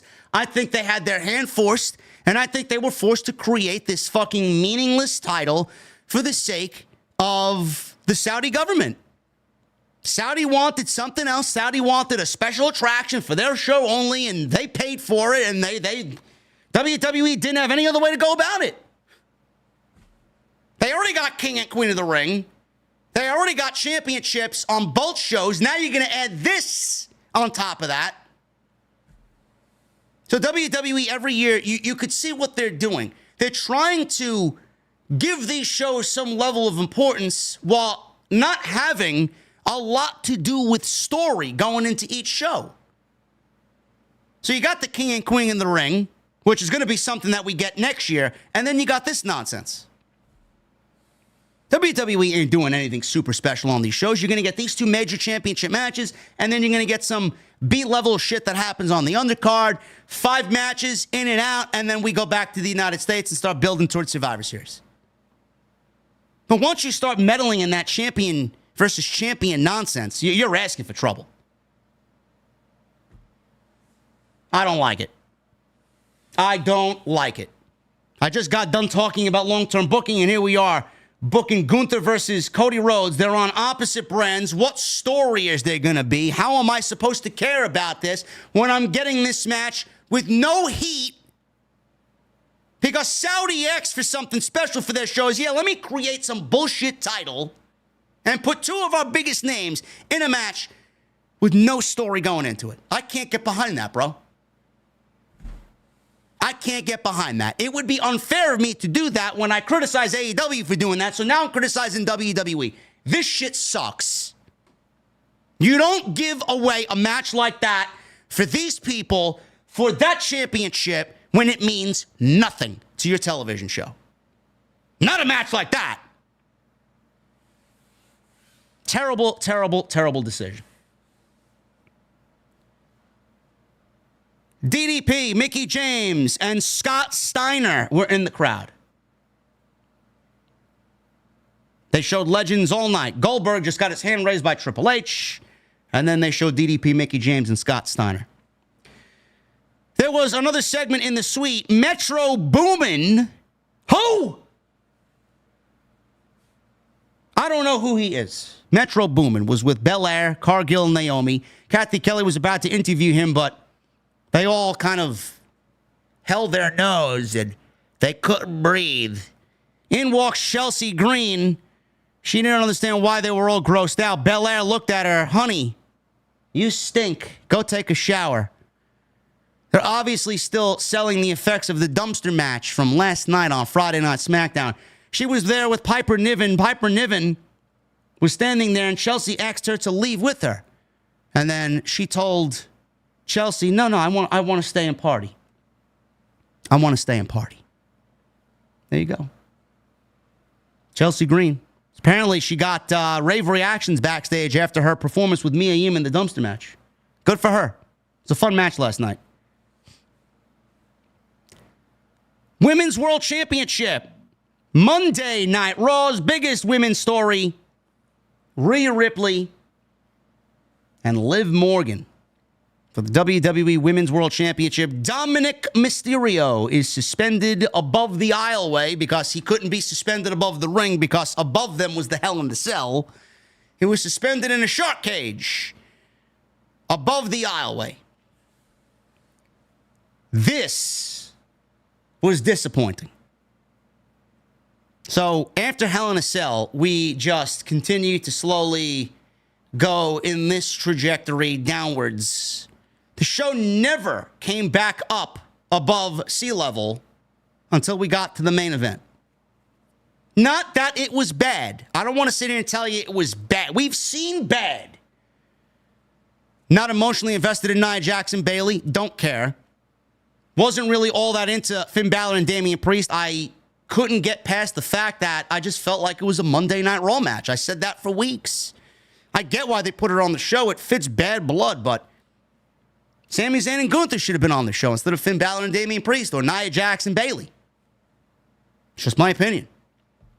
And here, I thought this match was going to be heat-filled and better than what they did at SummerSlam. This felt flat. This felt flat. I don't know if it's the ladies' fault. I don't know if it was just what happened with that Hell in a Cell match being as incredible as it was, and then everything that followed just couldn't catch up. I don't know. Rhea Ripley and Liv Morgan had a decent match at SummerSlam. I'm not going to sit here and tell you it was the greatest match ever. It was a decent match that had a major angle that played out at the end of it. We've gotten weeks and weeks and weeks of television of Rhea trying to get her championship back. Liv and Dominik's relationship getting stronger. Them throwing it in Rhea's face. We got an explanation as to why Dom left Rhea. I just felt like this match never got out of the first gear. Then the ending. The ending is what fucked it up.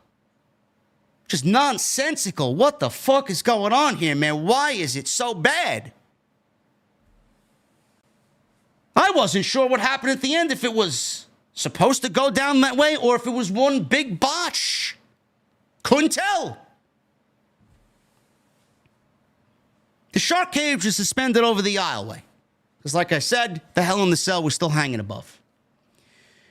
Rhea Ripley was amused because Dominik is claustrophobic and he's also afraid of heights.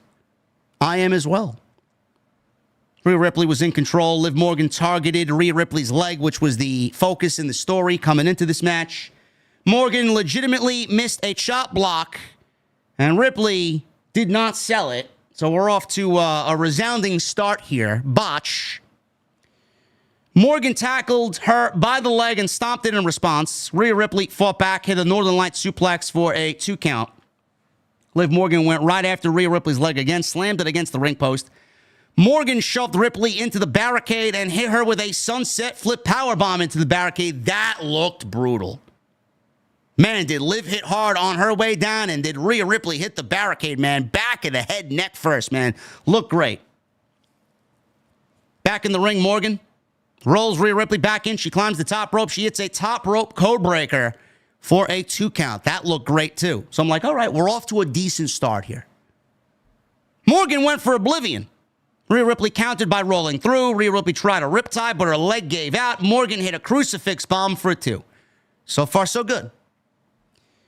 Morgan did the Eddie Shuffle, tried for the 3 Amigos. Rhea Ripley blocked the 3rd suplex, hit a Razor's Edge, which I'm assuming Damian Priest taught her how to do one. So Dominik, he's in the shark cage, as you know, and he picked the lock of the shark cage. Man, he learned a lot in prison. He learned how to pick locks in prison. So the cage door all of a sudden opens to the shark cage. Now, he's looking outside. It's too high to jump down. I know I wouldn't have. So the door is open. Rhea Ripley, she's got Liv Morgan in control. She looks up. She starts laughing. She brushed it off knowing that he had nowhere to go because the cage was so high up. So she goes up top. She does yeet. Crowd does yeet. She goes off with an Eddie Frog Splash. Goes for a cover on Liv. Only gets a 2 count. So now she brings Liv to the outside. Dominik is still hanging up there with the door open. He's looking down. He can't do nothing up there. So they fight outside. They're right underneath the shark cage. Rhea Ripley delivers a riptide to Liv Morgan right in the aisleway. Dominik was concerned. He seemed like he would jump out. And all of a sudden, he takes a couple of steps outside the cage thinking that he was going to jump. He gets tangled. His foot gets tangled in some chain that's in the cage. He steps out of the cage. He's hanging outside the cage, upside down, by his foot, by this steel chain. I'm like, all right, is that supposed to happen? Was that part of the show? Or did that happen and it wasn't supposed to? I don't know. At this point, I couldn't tell. So, he's hanging upside down. Rhea Ripley goes back into the ring. She's in control over Liv Morgan. She just delivered a riptide to the poor girl on the outside. That takes her out for a little bit. So she gets back in the ring.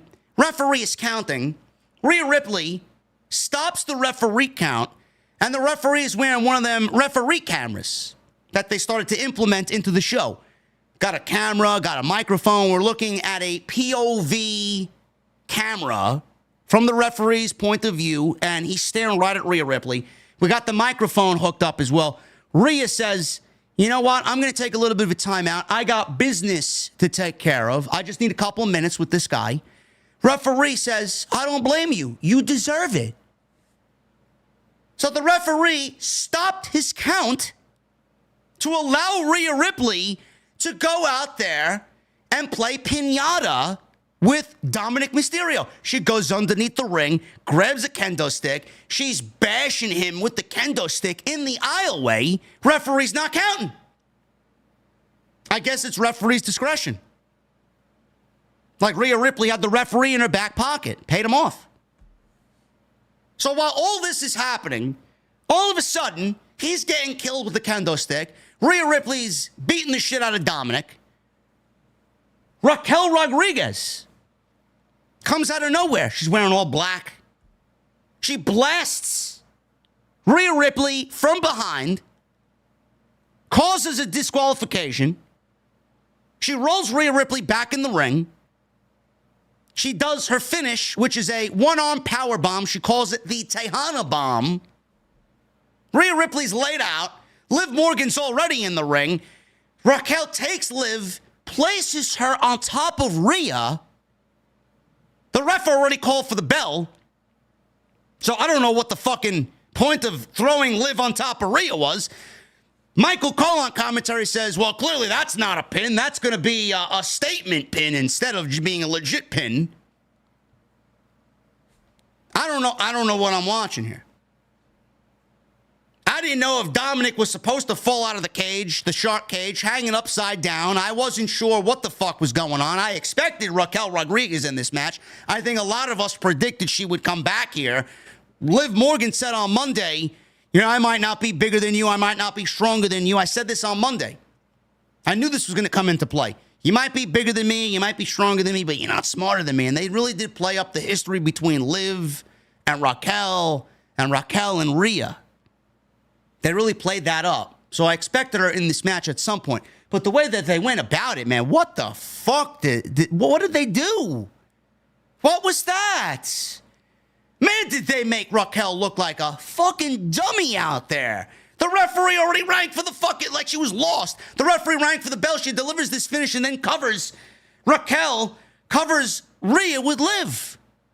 Was that supposed to be the ending of the match and the referee wasn't supposed to see it?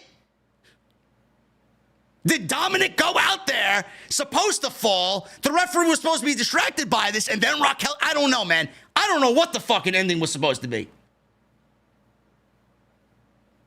I knew Raquel was going to be out there, but the way that they went about it, man, the whole fucking ending to this was just botched. Then the bell rings, it's a DQ, the fans are upset, the fans don't really remember Raquel. They don't give a shit about Raquel. She got little to zero reaction out there, man. She died 1,000 deaths out there. Sure, it makes sense. I'm sure we'll hear about it on Monday. But they didn't know who she was. That's what happens when you throw someone out there the crowd doesn't really know.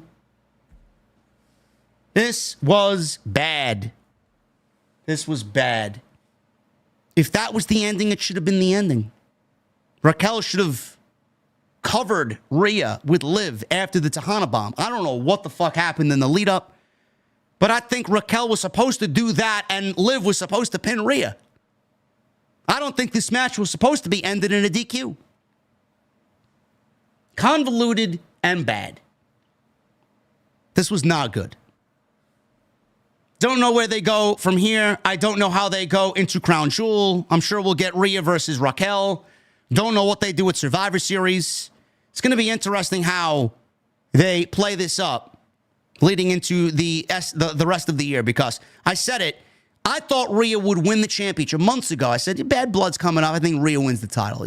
Then I changed my mind because I start to look at the Monday Night Raw women's roster. It's like, who else is there? If Rhea wins the championship and ends this storyline beating Liv, what else is there? What does Liv do? And who does Rhea defend that championship against?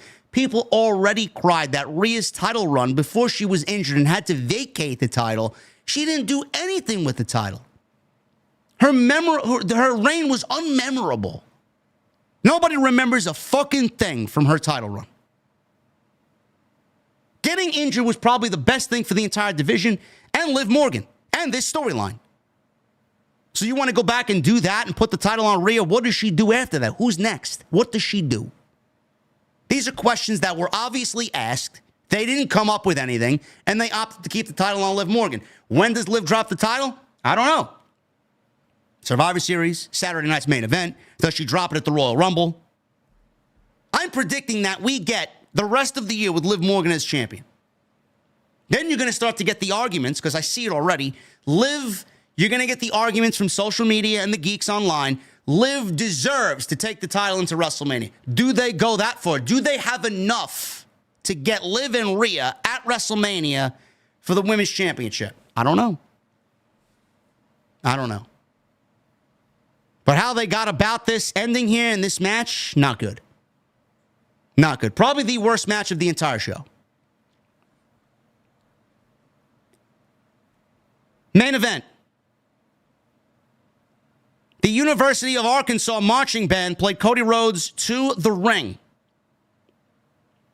Speaking of bad, I could not decipher what the fuck they were tooting and touting on their trombones and on their horns and whatever they were playing. They were supposedly playing Cody Rhodes theme music. Fuck do I know? Sounded awful. The Georgia Philharmonic played Roman Reigns to the ring, which was a lot better than the University of Arkansas marching band playing Cody to the ring. They were awful. Michael Cole called this the biggest match of Cody Rhodes' life. Really? The biggest match of Cody Rhodes' life, said Michael Cole. I love Michael Cole. I think Michael Cole's great, but you're going to blatantly lie to me and tell me that this match tonight is the biggest match of Cody Rhodes' life after what he just went through at WrestleMania 40? Who says that? One thing of note. This is what I watch. This is what I see when I'm doing my thing. Did you guys see who came out first? Obviously, we got the Bloodline.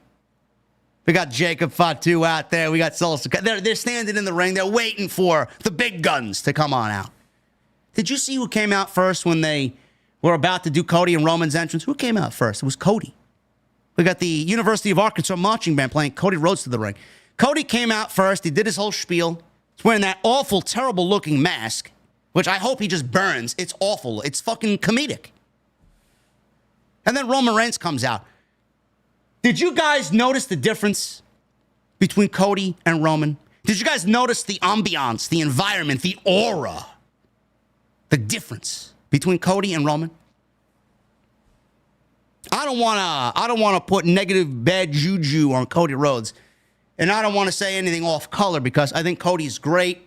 Some of them, some of you guys don't like Cody. Some of you do love Cody. But the way that I saw things, man, it's the fucking little things that just add up, WWE sent Cody Rhodes out there first. He's the WWE champion. He should come out last. Theoretically, he should be the last guy because he's the most important. He's holding the biggest title in the industry. Comes out first. Roman Reigns comes out second. Who do you think WWE thinks is their biggest star? Certainly ain't fucking Cody Rhodes. Even as the WWE champion, even on this night, WWE threw it in everybody's face. Yeah, he's our number one guy, but he's number 1B. Roman is our number 1A. It's the way I saw it. If he was the biggest deal in WWE, he would have came out second. And yeah, you may think it's not that big of a deal. They're both even. They're on the same team. They both got big entrances. No. Roman, in the eyes of WWE, is their biggest star, even without the title. Bell rang. I felt like I was waiting forever for this match to start. Roman had to ask Cody Rhodes if he really wanted to start the match at least 10 different times. I was on my phone. I was tweeting about what had happened before. I look up and I'm like, did the bell ring? Why hasn't nobody threw a wrestling hold yet? Rhodes eventually started against Fatu, which is another match I would love to see one-on-one. Rhodes quickly hit some big offense. Fatu no-sold it. Solo entered without a tag. Reigns entered. He evened the odds. Crowd chanted OTC.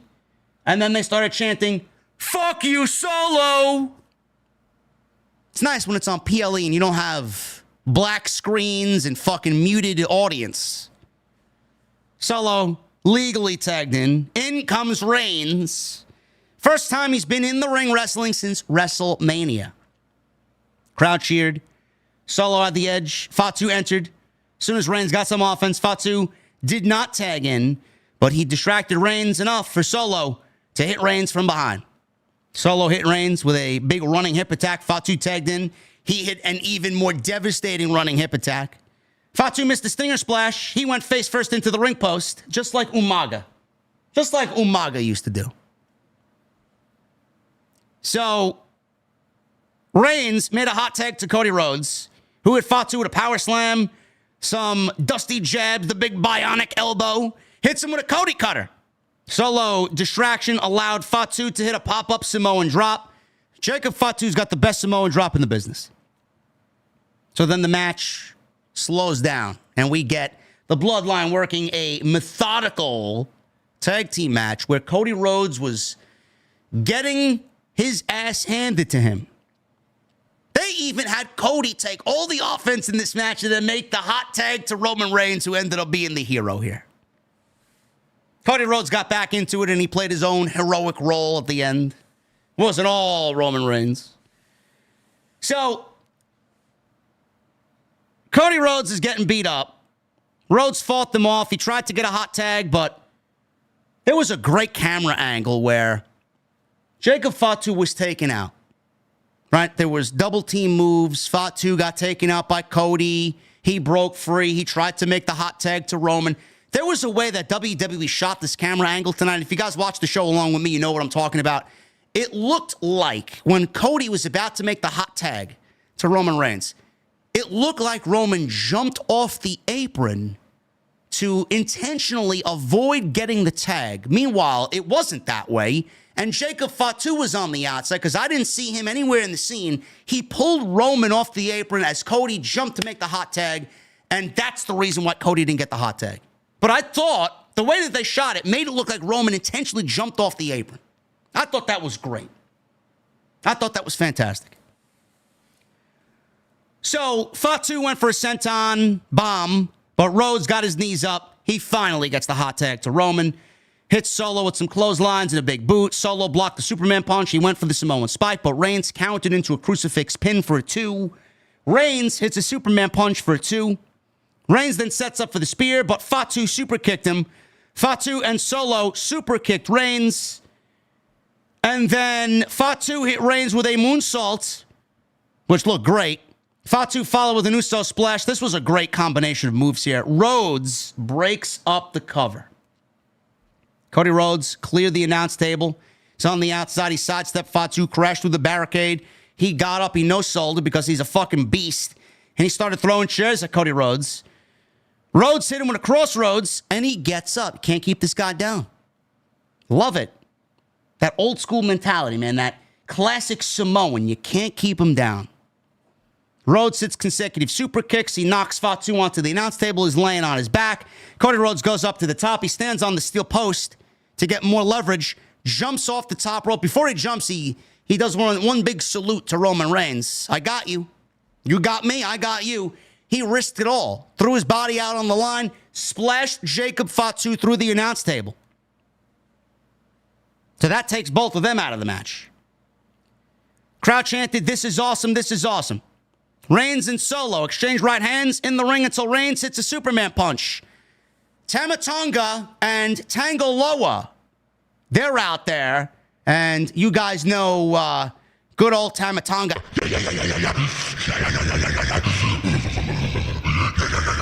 He's out there creeping around. He wanted to taste some blood tonight. Tama Tonga and Tangaloa appeared. This distraction allowed Solo to hit a spear for a near fall. Crowd started to chant, "Yeet." Then all of a sudden, everything just comes to a complete stop. We see one guy standing there at ringside wearing a hoodie. He's got a mask on, bandana covering his face. All you see is his eyes. He got a big black hoodie on. I'm like, that's gotta be Jimmy. It's gotta be Jimmy. He super kicked Tama Tonga and Tangaloa. It ended up being Jimmy Uso. Crowd erupted. Reigns spears Solo. And that was enough for the win. Cody Rhodes and Roman Reigns beats the bloodline of Jacob Fatu and Solo Sikoa with the help of Jimmy Uso. Roman Reigns and Jimmy hugged after the match was over. OG bloodline. At least 2/3 of the OG bloodline now back together. Rhodes got to his feet. He was holding his WWE Championship belt. He had to stare down with Roman Reigns. Jimmy and Roman were on one side. Cody was on the other. Roman's looking at the title. There was no embrace. No handshake. No pat on the back. No thank you.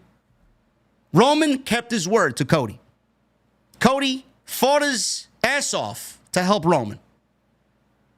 They're even. So the Bloodline all of a sudden attacks Cody in the ring as Roman and Jimmy start walking up the aisleway. It's a 4-on-1 attack.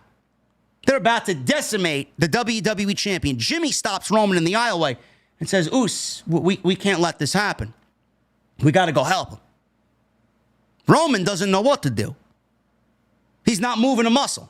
Jimmy's trying to convince him. Tell him, we got to do the right thing. We got to do the right thing. He helped us. We got to help him. They eventually go and help Cody Rhodes. They fend off the Bloodline.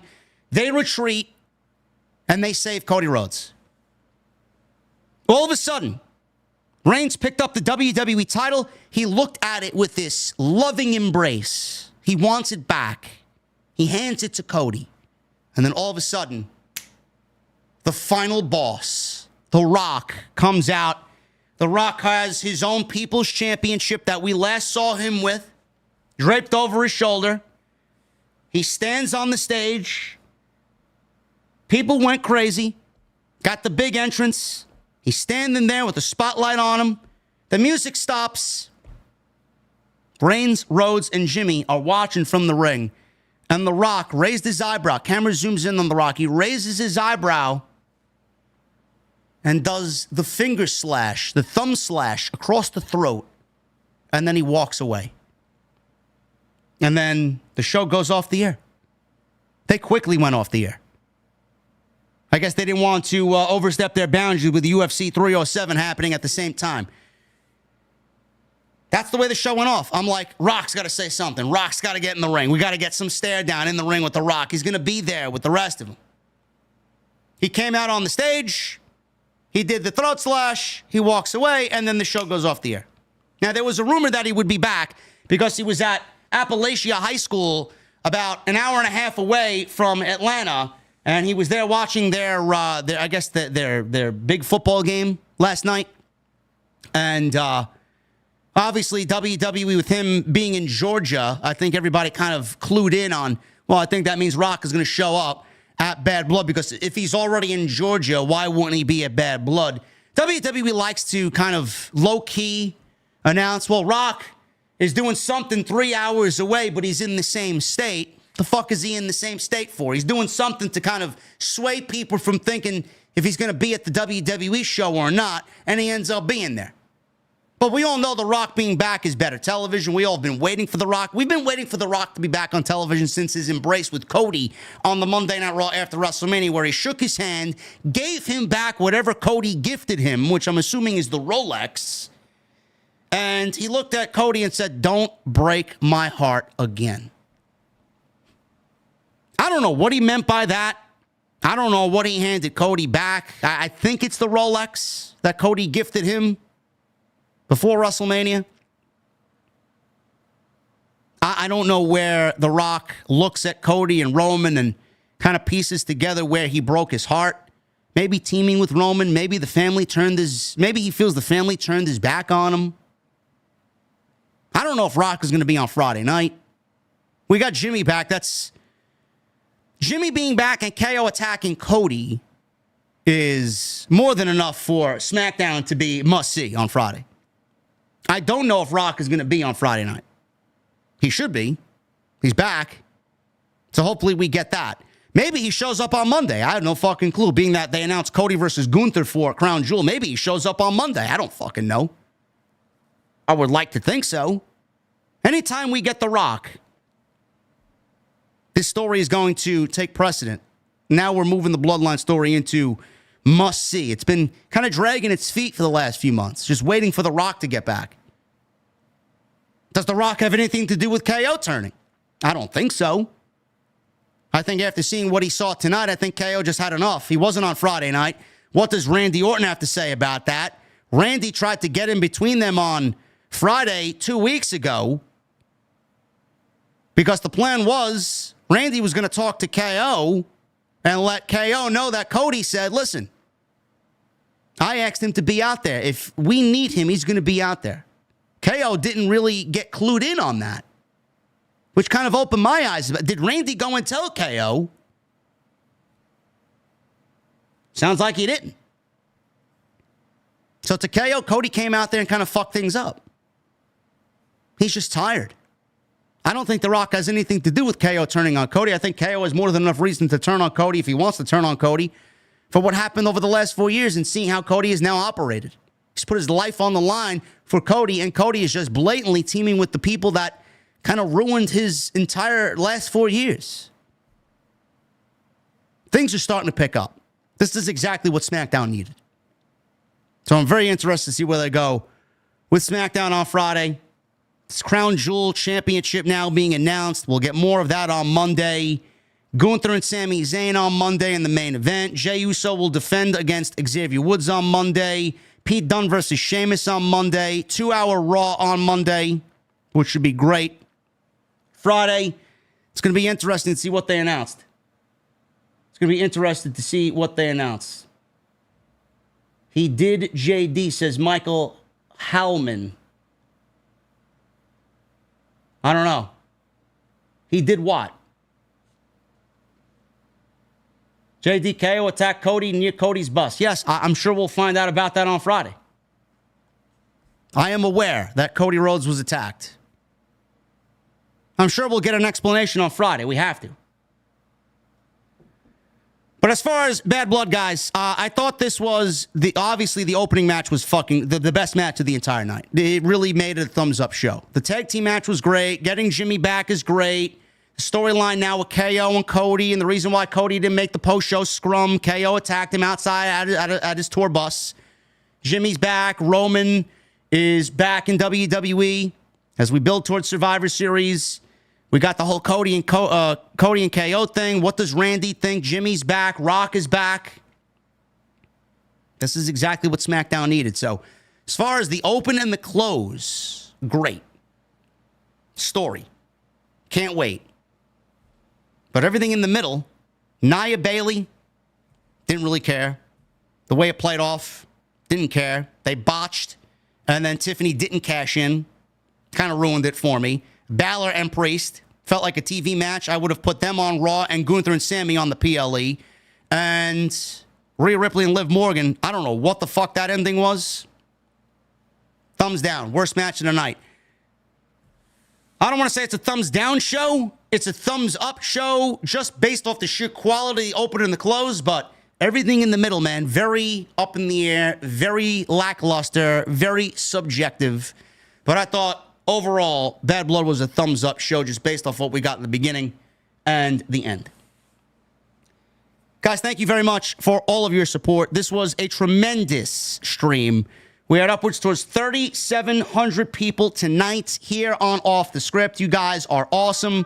Super chat love, I see it. We're going to go over all of your super chats, all of your questions, all of your comments, and all of your concerns. Make sure you guys hit that thumbs up. If you guys have not hit the thumbs up, man, there's no excuse. If you guys are in the live stream chat right now and you haven't hit the thumbs up, I would appreciate it if you do. Please hit the thumbs up. Let's try for 2,000 likes minimum here tonight on the Bad Blood Post. Thank you to all my friends over on Twitch. Thank you guys for hanging out with me on Twitch as well. Simulcasting on Twitch.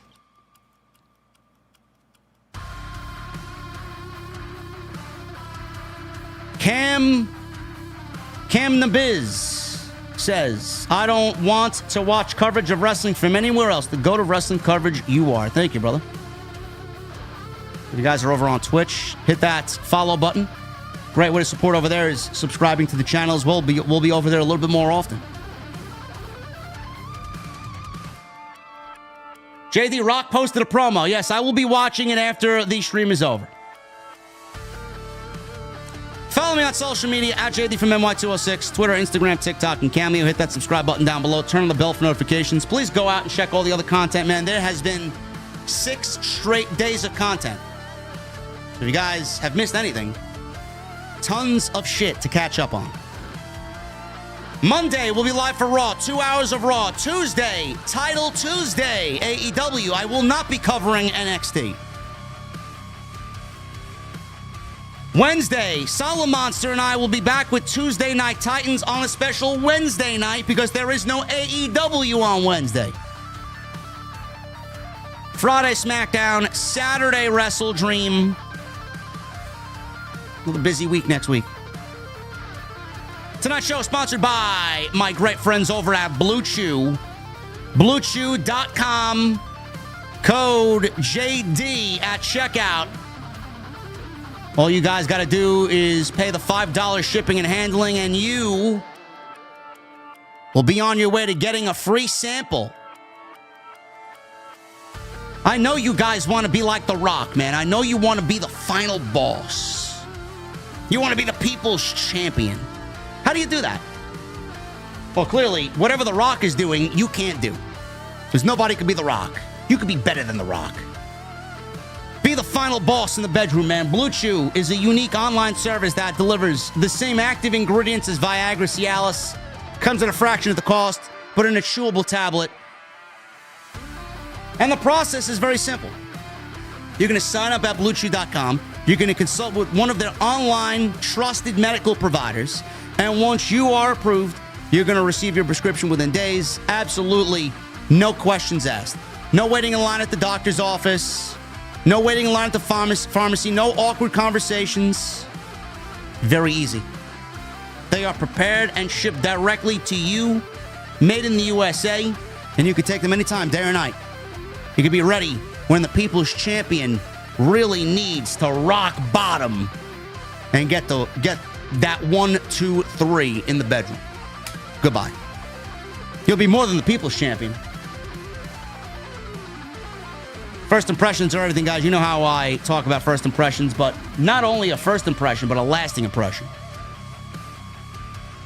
Special deal for all of our listeners, Blue Chew. Get it for free. Code JD at checkout. All you got to do is pay the $5 shipping and handling, and we want to thank BlueChew.com for sponsoring the podcast right here on OTS.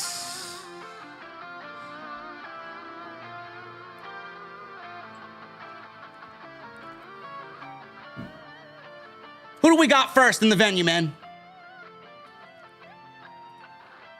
Lauren Marie Hutton with a $2 super chat. We don't want Oldberg versus Gunther. Nobody wants that. If you want that, go take a walk. She also says, what the fuck is a Crown Jewel title? Not worth it. You think Mickie James will ever return to compete? I'm going to leave that open-ended. I think so, but I'm not really clamoring to see a Mickie James return. Michelle Moran with a $5 super chat. Hell in a Cell made the pay-per-view watchable. Drew and Punk put on a banger. Punk did what he said. Made Hell in a Cell special again. Rock versus Cody versus Roman at WrestleMania 41, but who wins? That's what I'm predicting, man. Cody said it on Pat McAfee that his WrestleMania match is bigger than anyone is anticipating. How do you top last year? By including the final boss and the tribal chief in the same match. Cody Snyder with a 29 months. Thank you, Punk and Drew. Drew missing the Claymore and landing on those steps. My spine was wincing. It's probably the most brutal spot of the entire night. Quick side check, guys. How did the camera look tonight on your end? How did the camera look on your end? After the little freeze, which I don't know why it froze. How did it look on your end? Did it look good? Crisp? Clean? We upgraded our camera. Hopefully it was money well worth spent. Whatever you guys give back, I give back to you guys, man. We want to be the best looking, best sounding show in the entire community, which I do think already we are. Is it clearer? Rick Shaw says it's clearer. Nice. Love it. Kind of look, it fits the vibe of the whole My Mother's Basement vibe, huh? Yeah.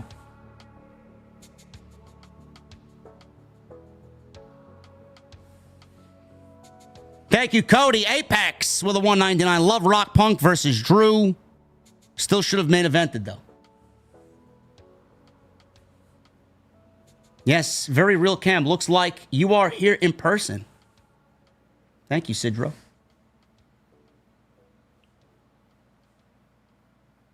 Apex, thank you, brother. John Lamey with a $10 super chat. 2 years as an OTS member, the best podcast in the IWC. Here's to another few more years. OTS for life. That's what I love to hear, brother. Thank you, John Lamey. Lauren with a 5. Didn't like the show. No RKO, no KO. Raquel's return, no one cared about. We all knew Rock was there. No shocks, no surprise, no turns. 5 out of 10. Lauren, way to be a Debbie Downer, huh?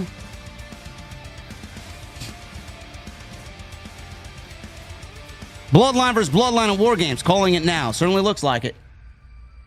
Tony Brown with a $4.99. JD, you are our IWC Tribal Chief. No one closer. Thank you, Tony Brown. 1, 2, 3. Yeah, he did it with the fingers. Don't know what that means. What do you guys think the 1, 2, 3 means? With The Rock counting down to 3. And then the throat slash. Twisted Creech, 96 with a 9.99. KO just attacked Cody in the parking lot. Yes, he did. I thought you guys were trolling me. I thought this was like some meme I didn't know about. Apparently, it was a real thing. Rage. Raging Girl Gamer was actually at the venue tonight. Had so much fun, especially seeing The Rock return. I thought Atlanta was hot tonight. 47 months as an OTS VIP.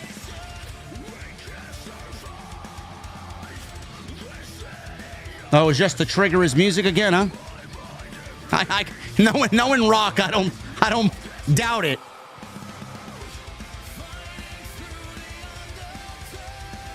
Tribal Chief with 14 months. PLE was good. I'm tired of the haters.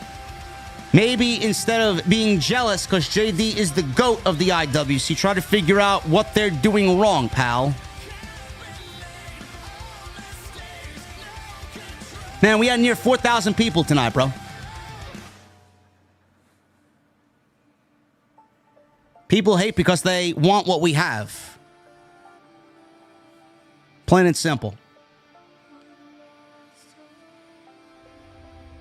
Yeah, football, I think that's a good reason, man. To remind Cody, he pinned him 1, 2, 3, and that. He's looking for that revenge. Prodigy Freebird with 37 months. I hit 37 months, and Jimmy Uso and the Final Boss are back. Can't wait to see where the storyline goes. Absolutely. I'm excited about it.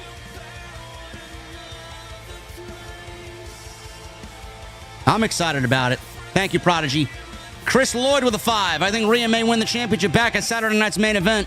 What do they do with Randy now that The Rock is back? He may turn heel.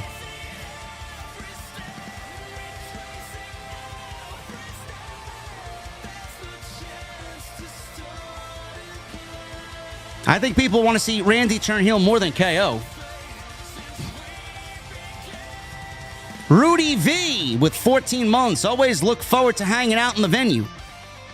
Hate the look of the Crown Jewel title, but making the show Raw vs. SmackDown finally makes it interesting. We'll see how much of the show is actually Raw vs. SmackDown. I don't like it, though. To me, it just sounds like a throwaway show, man. And Gunther versus Cody is too big of a match to be given away so soon with no story. Not to say that there can't be a story whenever they do meet again, because I'm sure they'll meet again at some point. But to do it for a first time and not have a story behind it, kind of rough, man. The King Ellie Show with a $4.99. Cody versus Rock versus Roman at Mania. Who's taking the pin? That's a good question. That That is a very good question, man. Do you see The Rock taking a pinfall before he wrestles Roman Reigns one-on-one? Because that's the ultimate goal. I don't think so. There's no way that Rock is taking a fucking pinfall, bro. There's none.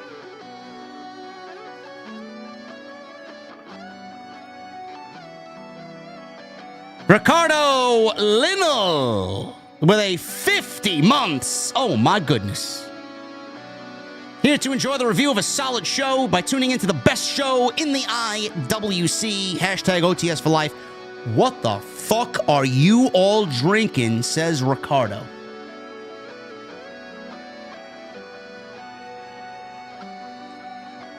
Thank you, Ricardo. 50 month is a long time, brother. King Ellie Show. New membership. Thank you, King Ellie. I gotta ask King Ellie what the fuck he's drinking. Solstice. Shay Solstice with a $100 super chat earlier. Thank you, brother. Philly's got to win tomorrow, man. You don't want to go down 0-2 and go into Citi Field, man. We may be looking at a Mets NLCS. But I don't think anybody is beating the Dodgers or the Padres. I think the World Series goes through either one of those teams. Even if the Phillies win. Pabman with a 199 24/7 title is greater than the Crown Jewel title. No. I'm glad the 24/7 title is dead. Alexandru with a new membership. Alexandru, what the fuck are you drinking? AJT with a 19 months in the venue. Bad Blood started and finished strong. I was live in attendance, and the crowd definitely brought the energy. Keep up the great work, JD. Hashtag OTS for life. Thank you, AJT. Glad you had a good time, brother.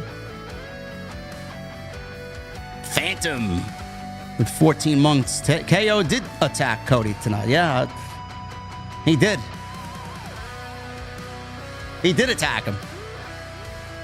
I thought you guys were trolling me. KS Wheels with a 5. Worst pay-per-view of the Triple H era. Hell in a Cell was great. Main event was okay. Everything else sucked. That's why I said tonight, it's not about the 5-match pay-per-views. It's about what goes into the 5-match pay-per-views. I think there's a little bit too much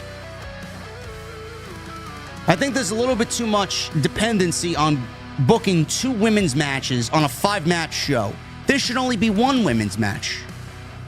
You should not be leaving Gunther and Sami Zayn off of the PLE card for Nia Jax and Bayley. I'm sorry. Or Finn Balor versus Damian Priest. I'm sorry. That doesn't fly with me. Samurai Sam with a $5 super chat. Was that Bad Blood with my bro, and everything was amazing. Only issue there was the screen was messed up for those watching from the nosebleeds. I would say don't buy the nosebleeds, but people want to be there to experience the PLE live. Can't blame them. Animal with a $5 super chat. My tribal chief, you are the GOAT. Thank you, Animal. Reggie Smith, 36 months. Wow. JD, Bad Blood has forwarded so many stories for Cody. Questions more than answers. He now has Roman, Rock, and Randy to worry about. Well, KO turned heel tonight. Randy, we don't know what Randy's thinking.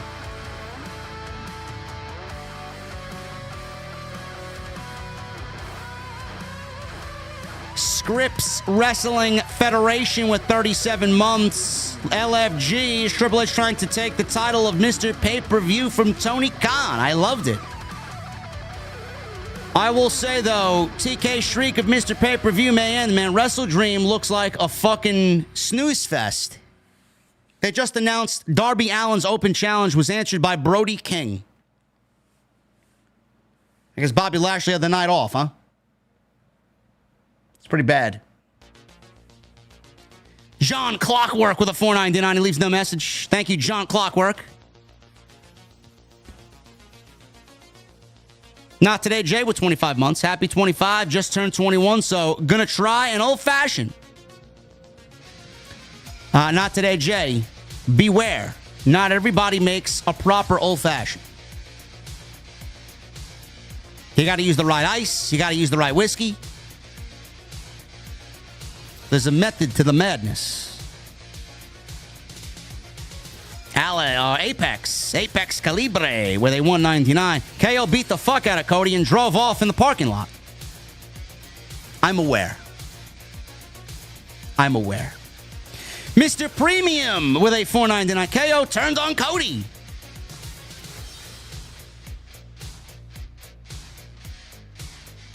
Cam G, thank you, brother. $100 super chat earlier tonight by my guy, Cam G. Thank you, bro. Hard Target Ghost with a new membership. Thank you, brother. Ghost, what the fuck are you drinking? Kid Revos with a 2. Just saw it. Yeah, he got attacked. Sean Sanders with a 2. Cody got jumped by KO, bro. Blake with a $4.99. Cody and Kevin are Punk and the Bucks. Ha ha ha. Face of the company gets jumped by jealous coworkers.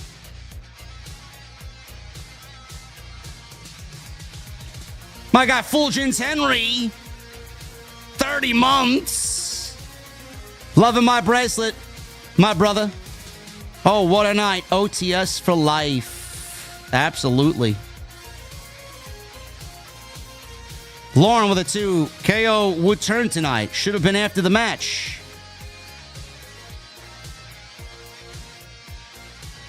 Kid Revos with a 5. Triple H really trying to make this a universe where things happen in and outside the ring. I like it. Nothing new. He did this in NXT. You guys remember the whole Malachi Black? Who attacked Malachi? Who do you think did that? Weeks of storytelling. Constructed on who saw it, who was out there, who's the culprit. He's always been like this. This is nothing new. Cat Eyes with 2 months. Everyone relax. Your reaction was everything. I'm laughing so hard, JD. Sips drink. When I'm live, I'm focused on being live. I'm not really focused on anything else. Everything else I'll worry about after I'm done. And we'll talk about it on Monday.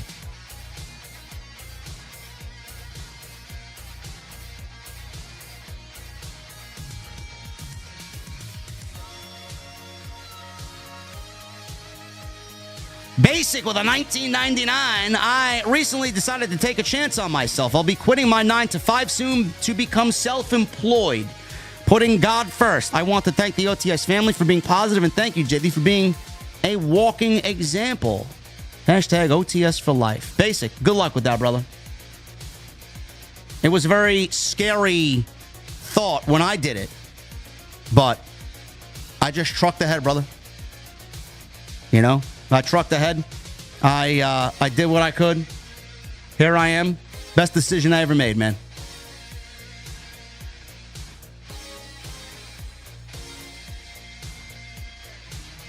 Yeah, I want to see people complain. Oh, well, JD doesn't criticize the non-story between Gunther and Sammy and Walter or Gunther.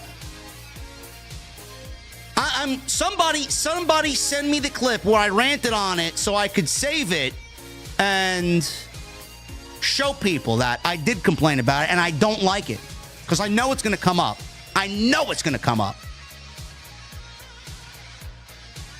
Stephen Wade with a $10 super chat. Man, that show was great. I only question where McIntyre goes from here. Plus, the KO heel turn was totally justified. I said it before anybody else. I actually said it with the Solid Monster on a couple of episodes ago of TNT. I'd move Drew McIntyre over to SmackDown. I trade him to SmackDown. Chris Lloyd with a $5 super chat. Tiffy needs to cash in. The crowd is getting behind her. However, why drag this out when they can get a story out of her cashing it in? I don't know. I would have absolutely had the cash in happen tonight. Nia does not, Nia is not a good wrestler. She works with some well and others not so well.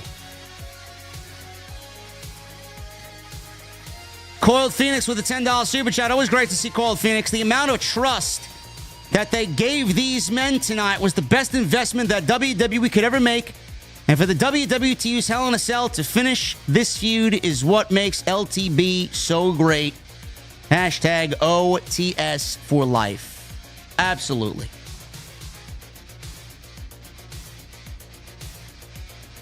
I agree 100%, Coiled Phoenix.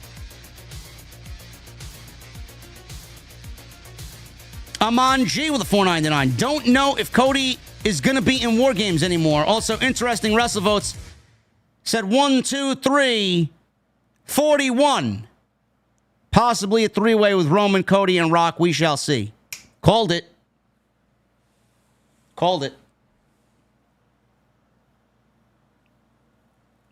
I might have called that last week on SmackDown. Got to clip that too.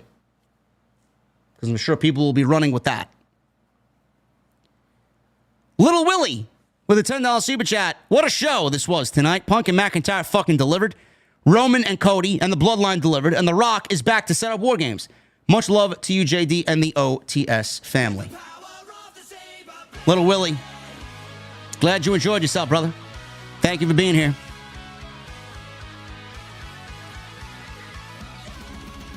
Basic with the $1.99 TK firing Punk was for the best.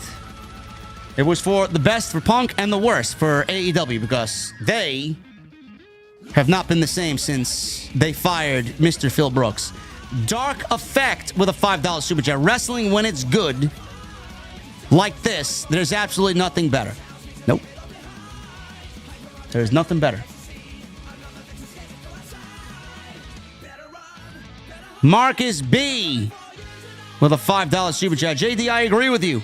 However, this particular PLE was shortened and started earlier in the day to conclude before the UFC main card started tonight. Yes, I'm aware. It's fine. Earlier start, earlier I get out of here. Little Willie, $2.99. Kevin Owens beat up Cody Rhodes after Bad Blood. Thank you. Francis Loop with a $5 super chat. So it was a two-match pay-per-view with TV filler matches. I guess that's Triple H's quality over quantity. Watching Collision, grizzled young veterans versus the Outrunners. Nobody watched Collision tonight, brother. Nobody was watching Collision tonight. Tribal Chief, $2 super chat. I was hoping for a woman's IC title, not what we got. That would have been quite the announcement. Salvatore Nunez with a $5 super chat from Creator Wrestler Champion Game App. Okay. Jerry Ramey with a 10. Not a fan of the Crown Jewel Championship. Only good thing is maybe this means the brand warfare crap is relegated to the pointless Saudi shows.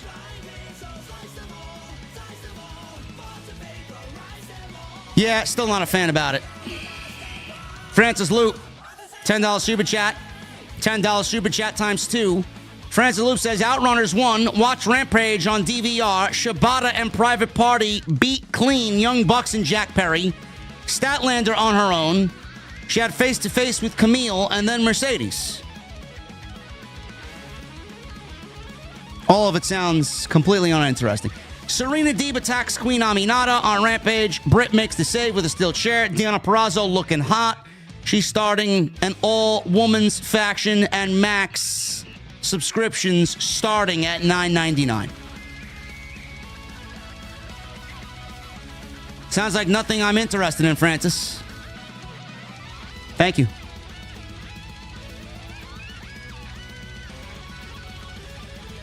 Everybody was watching Bad Blood. Nobody cares about fucking Collision. Fixes a bind with a $10 super chat. Just got home from work. I'm not watching the stream until I finish watching Hell in a Cell. But just dropping a dono while you're live, and then I'll watch the stream later. A shout out to the OTS fam. Fixes a bind. Enjoy yourself, brother. And in the future, you watching. Thank you. Sidro, $2 super chat. I think Tiff cash in on SmackDown, then Tiff versus Liv at Crown Jewel. Man, I hope that's the case. Nia versus Liv is as unappealing as anything in pro wrestling. That sounds awful.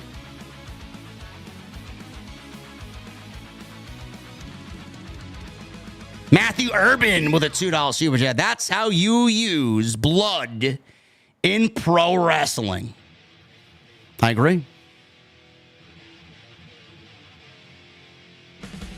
Israel with 34 months. LTB, it sure wasn't the beginning of the PLE. And the end was the best part of the PLE. Everything else was mid, and it was about Punk and Drew. Yep, they bookended the show perfectly. Everything else in the middle. Edward Liu with a $4.99. 2 questions for Crown Jewel. 1, will WWE make Cody or Gunther lose?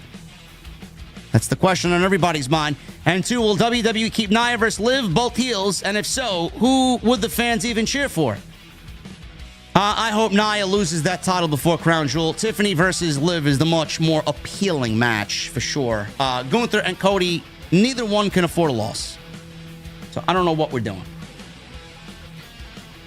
Apex Calibre with a $1.99. Rocks, Takeover, Solo's Bloodline. He's the High Chief. I hope so. That's what I predicted many months ago. Francis Loop with a $5 super chat. You know, if it was Triple H call, he would have had a Hell in a Cell main event. I think The Rock made the call to have the Bloodline main event as always. I'm sure you're correct. I think the rumor that Hell in a Cell was main eventing was legit.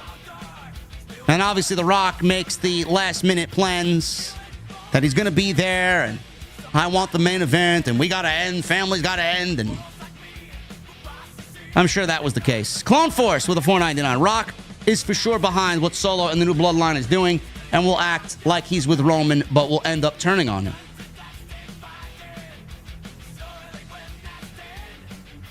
Joseph Taylor with a $2 super chat. Bad Blood, 5 out of 10. Punk Drew match of the night. Jorge with a $4.99. I think they are going to swerve us. It's not going to be KO. It's going to turn out to be Randy. God bless JD. Have a great night. But it was filmed on the security cam that it was KO.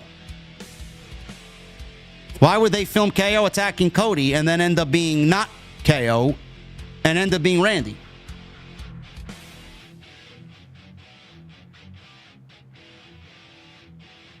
I got Kevin Castles in the chat. Shout out to Kevin Castle and the DT crew. Kevin is a very happy man tonight. Mets won. They are up 1-0 on the Phillies in the NLDS. I did say beat the Phillies for me, so 1 down, 2 to go.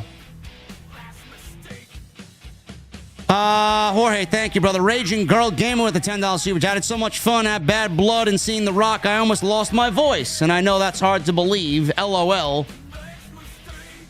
The band playing Cody's song was better live. I know for a lot of people the sound was bad. Nah, it sounded terrible at home. It sounded bad. Carlos, $2 super chat. The Hell in a Cell match has been restored. It absolutely has been. Lisa with a 5. Great review, JD. Roman is scheduled for SmackDown in the next few weeks. I'm still holding out hope for an OG Bloodline reunion for Survivor Series. We'll see. We'll see. Sammy's got Gunther. Jay's got Xavier. Don't know how we get those two guys over on SmackDown and how that works out, but I'm more interested in what KO is doing and why he attacked Cody and what The Rock's got to say. We got more than enough to keep us occupied. Jeremy, 2006 with 36 months. Thanks for picking me up when I'm down. Best show on YouTube, OTS for life. Jeremy, thank you, brother. There's a lot of podcasts out there, man, a lot of content creators, but the fact that you guys come out in droves and support me here on a night like tonight, it means more than any of these super chats. I'll tell you that right now. Horatio with a $2 super chat. Rock steals another main event from CM Punk. Indeed. Adam Casper with a $10 super chat. Hi, JD and everybody. Definitely was an awesome day between the college football upsets and the baseball games and Bad Blood. Yes, it was a very eventful Saturday. Plus, we finally got good weather here in New York, man. It's been like cloudy and just dreary for like the last 2 weeks. It was legitimately the first full day where we had actual weather, sun. Gamma Thor with a 25 months. Thank you, Gamma. Great pay-per-view. Love where WWE is going.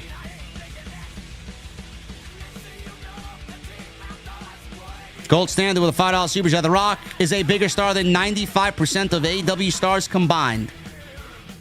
Facts. Jorge.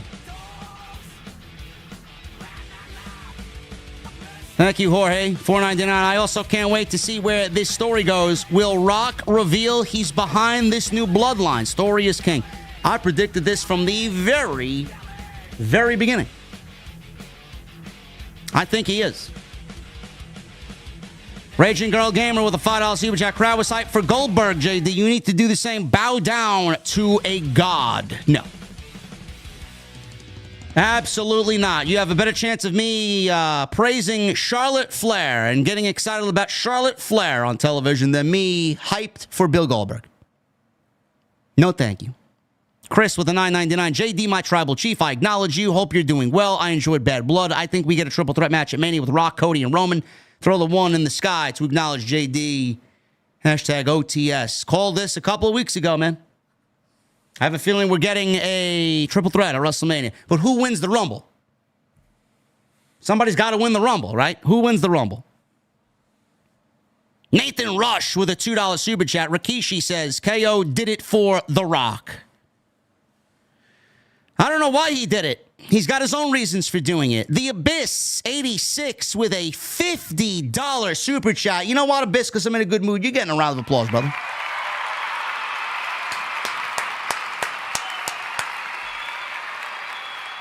Kev, we absolutely talked about Raquel's Road Warrior pop, bro. She got zero reaction, and I shit on the ending of that match, man. That shit was fucking awful.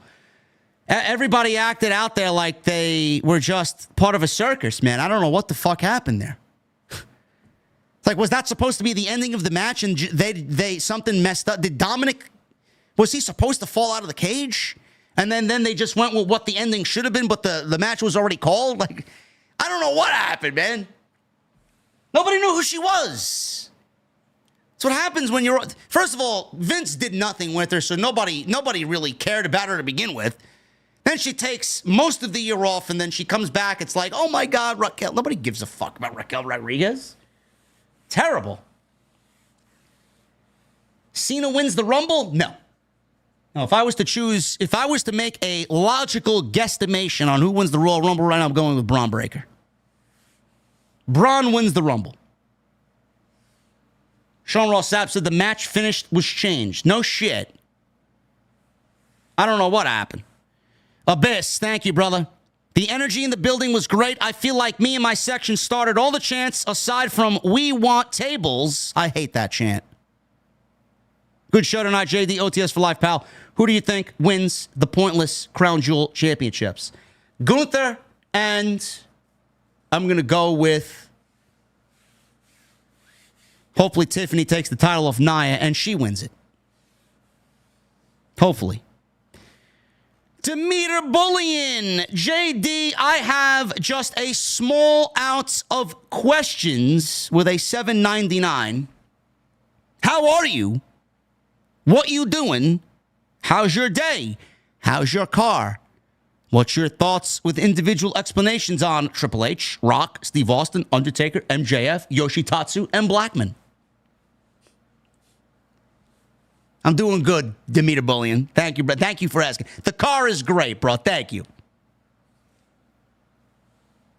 Triple H, love him. Rock, love him. Steve Austin, love him. Undertaker, one of my favorites of all time. MJF, one of my favorites currently, if not my favorite. Yoshitatsu and Blackman, don't give a shit. Cake, $2 super chat. No women's IC title, but we get a Saudi title. Fuck out of here. Adam Casper with a 5. I'll be watching Ohio State at Oregon College football next Saturday instead of Wrestle Dream. Wrestle Dream looks like a snooze fest. It does. I'm not interested in Wrestle Dream whatsoever.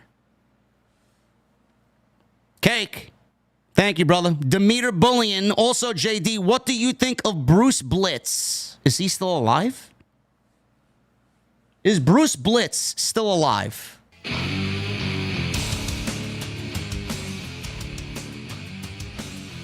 Horatio with a $5 super chat. Cody's entrance was awful. Roman's was epic. Who is the top guy?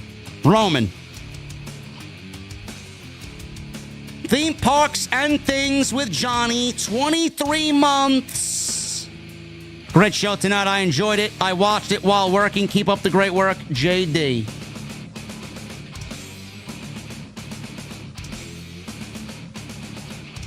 That is everything, guys.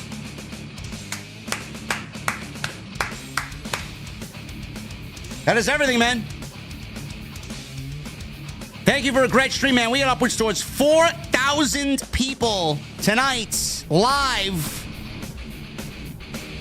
Love it. Love it. Thank you guys very much for all your support, man. We'll be back. If there is major news tomorrow, I will give you guys an extra tomorrow.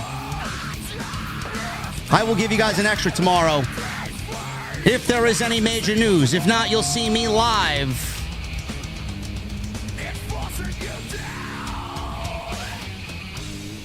Yeah, see, Kev knows what I'm playing. Us metalheads, man. You give us anything that sounds like this, man. Oh, shit. I know that, man. That's a part of my childhood. If there's news tomorrow, guys, I'll give you an extra.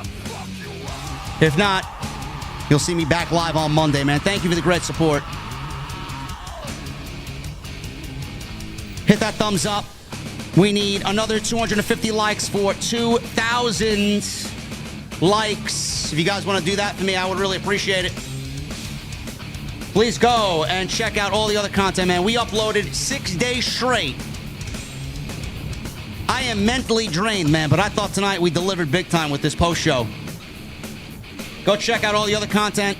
Monday we'll be live for Raw. Tuesday, Title Tuesday, Jesse and I will be covering AEW, and then Silent Monster and I will be back on Wednesday with a special Wednesday Night Titans.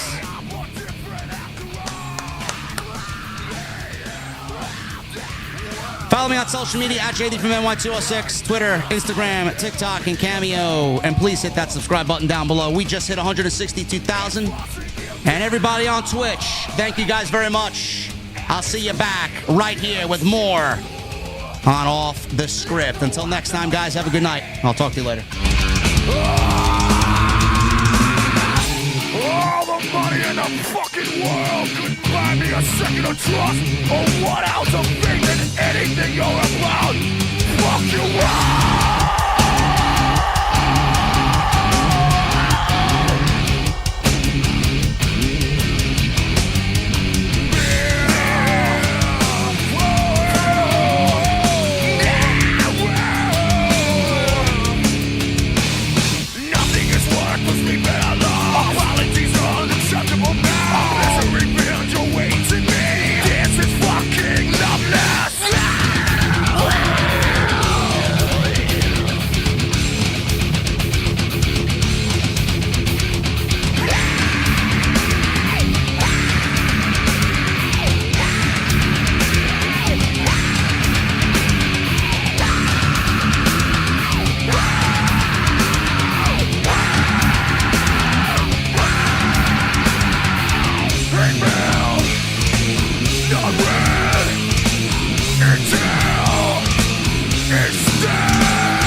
It goes!